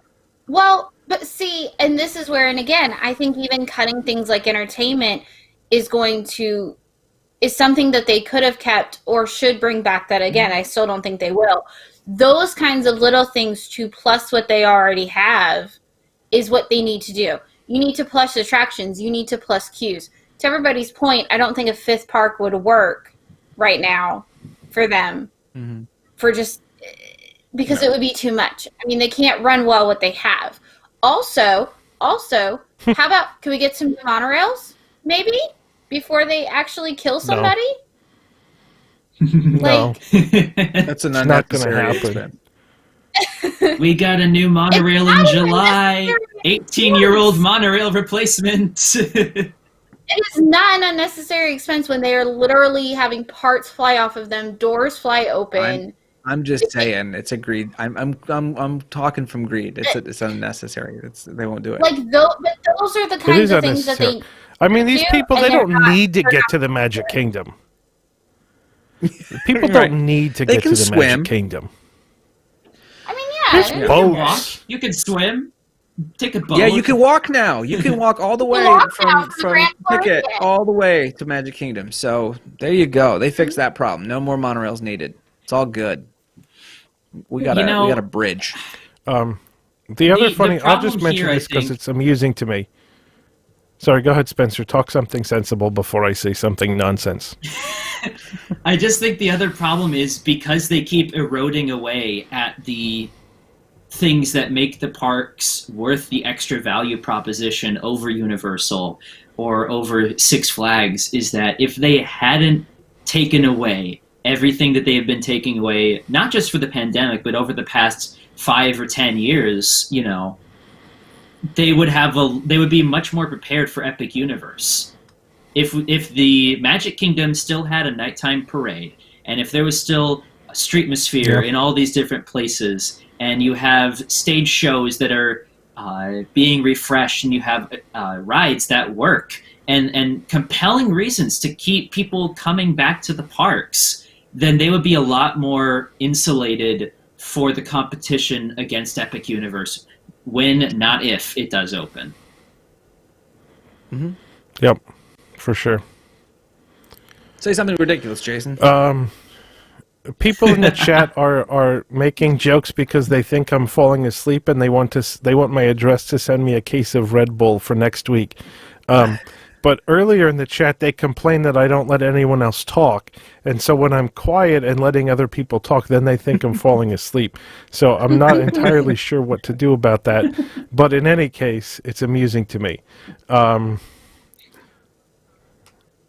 So that's just the fun of the chat tonight. You see, Jason's but like yeah, the Hulk. I think it's not. He doesn't get tired. He's always tired. That's how it. It's works it's for one Jason. it's one way or the other. Yeah. Right. It's there's no middle ground. I get that. But it is 10 o'clock, which is my bedtime, as you all know. Some of us have work tomorrow. Tom doesn't think so, but yeah. So this has been a great discussion tonight. I know that we're going to talk about this again on occasion for the next few weeks. So we can definitely continue to talk about this. I think everything we said tonight is really on point in terms of where Disney's going, and it's not in a good place. It's not going. The path it's on is not a good path to be on right now. And as much as Disney wants to blame things on California or blame things on COVID, I mean, the fact is that, you know, Universal can premiere a new stunt show in the middle of COVID, and Disney World brings in tons more money than Disneyland, so Disneyland not being reopened is not a valid excuse for whatever's going on at Walt Disney World. And so, you know, it's clear from their PR statements about this. It's clear from their PR statements that they're just completely out of touch. This company is not what it was. This company has been riding on its brand loyalty for too long. And at some point, the price has got to be paid. At some point, it's going to come back to bite them, and I think that's in the next 2 to 3 years when people stop coming to Walt Disney World. You know, there'll be bumps in attendance for things like Guardians and Tron. I mean, I don't have a problem with it in terms of, you know, they're going to have to give massive hotel discounts for people to show up. I mean, that's fine. I'm good with. I mean, I have DVC. I have effectively. Right? Well, they can't. Right, but they have been. Right. And I think they're going to continue. Exactly. And it's not until something like Epic. Yeah. And Disney has been.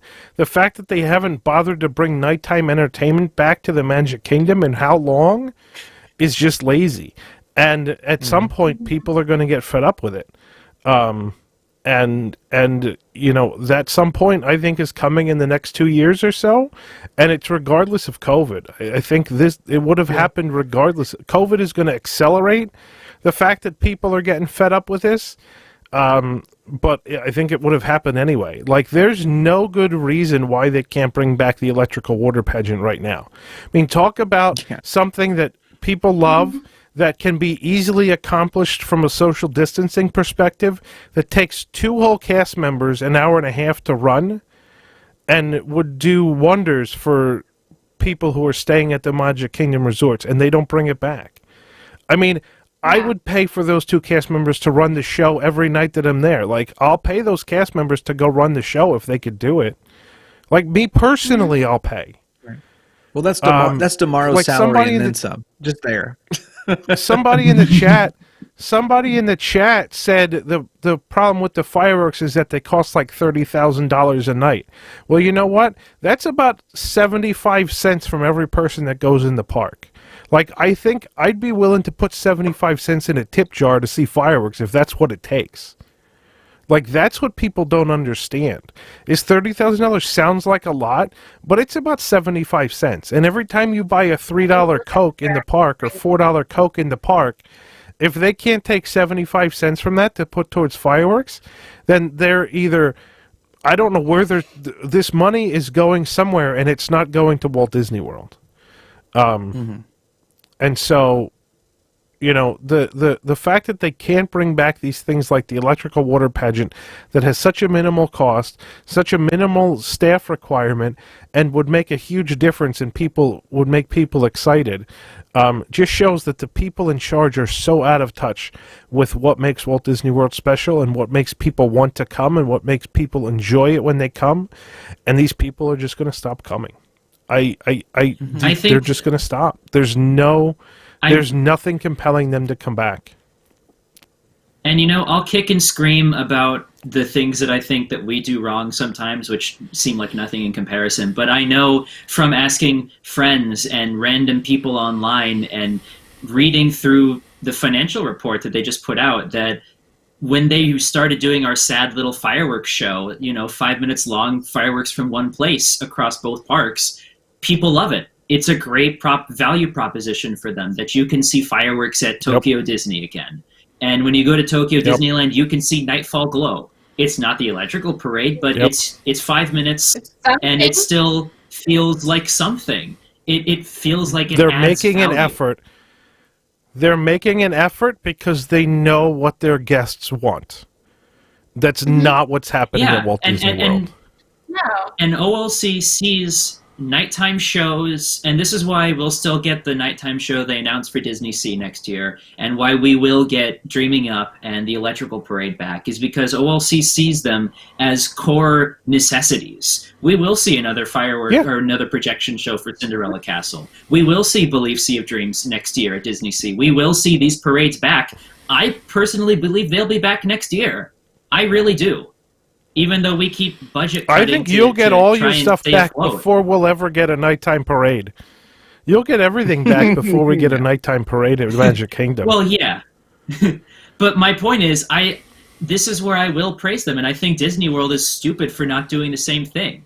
Very briefly, I talked about this 2 weeks ago when I was on the show. There's been a couple times when OLC has stopped, when they have not been able to move tickets every day. And they keep doing things to motivate people to buy tickets again. That's why they opened Beauty and the Beast. Tokyo Disneyland is sold out every day now. It's impossible to get tickets again like it was at the beginning because everyone wants to ride the ride.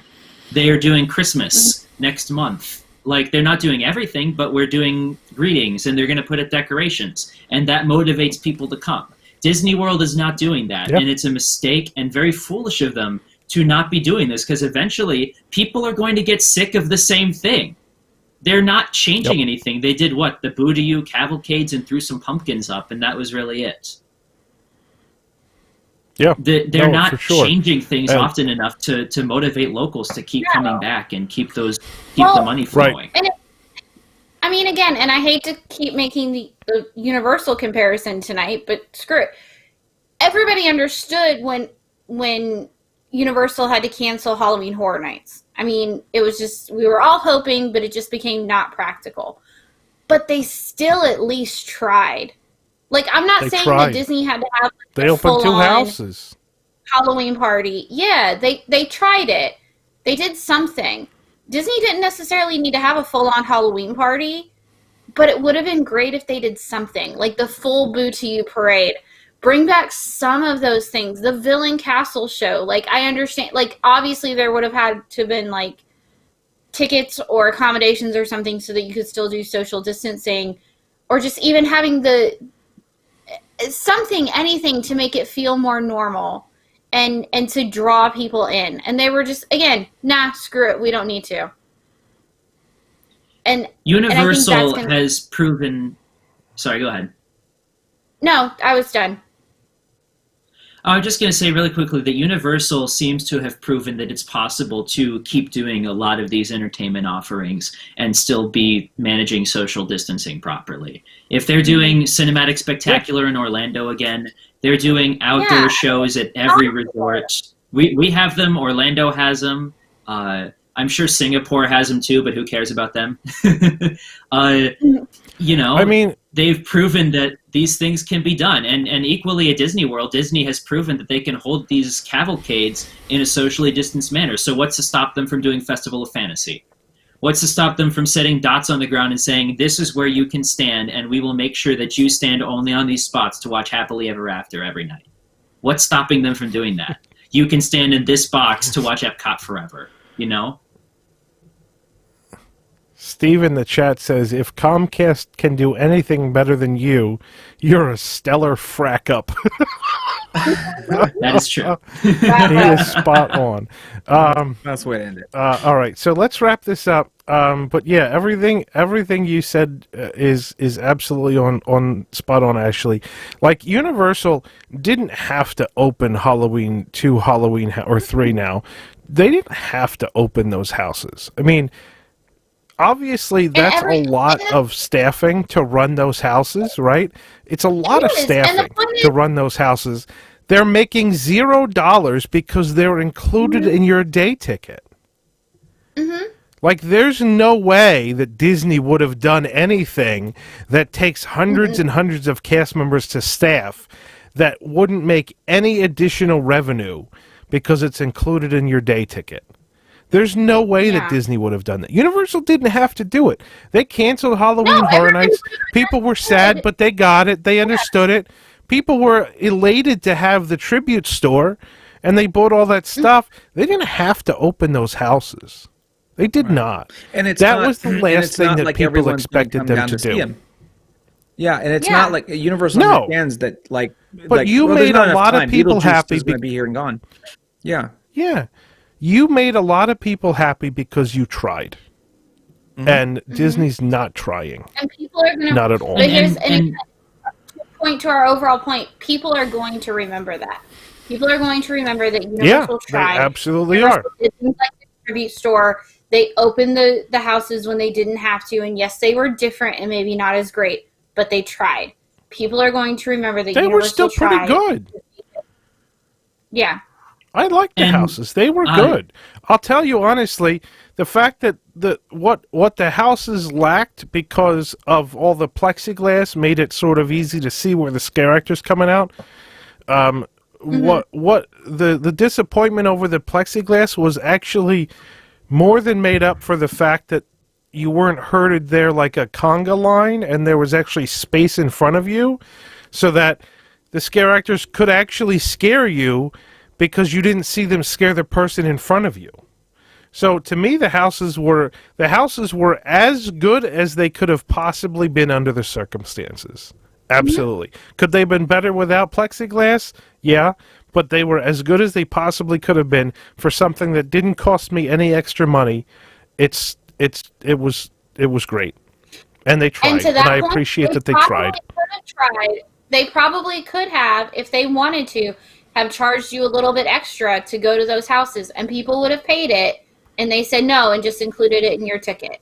They could have charged people, even like $30, $40 extra. And people would have paid it to go to the houses, and right. Good on them. Absolutely. Just included it when they didn't have to. And really quickly, someone in the chat reminded me of this. Disney, like the Disney company, not OLC, Disney in Shanghai and Hong Kong has resumed stage shows. They're doing Festival of the Lion King in Hong Kong. I believe they're doing We Love Mickey in Hong Kong, which is their night show. They started doing Ignite the Dream, the fireworks show in Shanghai again. The Disney company themselves have already figured out how to do this safely. The ultimate question is, why aren't they doing it in Florida now? It seems almost inexcusable at this point. Yeah, I'd like to think it's just because we are a glowing red hot coal of COVID over here, which I mean, Florida's rough, gang, but that's probably not enough. But for all of the things we've said about Disney, they're still handling safety reasonably well. All right. Yeah, no, totally. And yeah, like I said, Festival of Lion King could easily be done with social distancing. Easily. Not They're doing it in difficult Hong at all. Kong. Electrical water pageant, there's probably nothing easier to do with social distancing than electrical water pageant. But anyway. All right, we're going to wrap this up for tonight. We will come back and we will talk about more of the disaster that Walt Disney World in Florida is becoming in these times. And yeah. But thank you guys. Thank you, Spencer. Thank you, Nathan. Thank you, Ashley, for being on. It's been a great discussion tonight. We had some record viewership. So thanks to everyone who's watching. If you can, please go and hit that like button and help us out. Get more people to learn about pressing issues and come and watch every week by hitting that like button. And if you want notifications, hit the bell to subscribe to our YouTube channel. For anybody that missed news tonight, on Thursday, we have launched a new YouTube channel. It's called WDWNT Entertainment. It's where all of our entertainment-based shows are going to move to. That includes things like Deep in the Plus and the RPG and Cosmic Kingdom. Read, Geekly Kingdom are all moving over to WDWNT Entertainment. Pressing Issues will stay on the main WDWNT YouTube channel, as well as any other news-oriented shows like Park Center. And News Tonight is somehow sort of news-oriented, so it will stay here too. So if you want to go check out WDW Entertainment, if you're a fan of Cosmic Read is going to have this Monday's episode on this same channel, but next week we'll move to the new one. But help us out. Go to wwnt.tv. That'll redirect you to the new YouTube channel, and subscribe over there to get notifications about shows that are going to be coming up over there as well, just so that you stay up to date on everything that's happening in the WWNT cinematic universe. And with that, I'll thank our panelists again. And on behalf of everyone at WDW News Today, thank you for watching Pressing Issues, and tune in again next week, same bat time, same bat channel. Good night, everybody.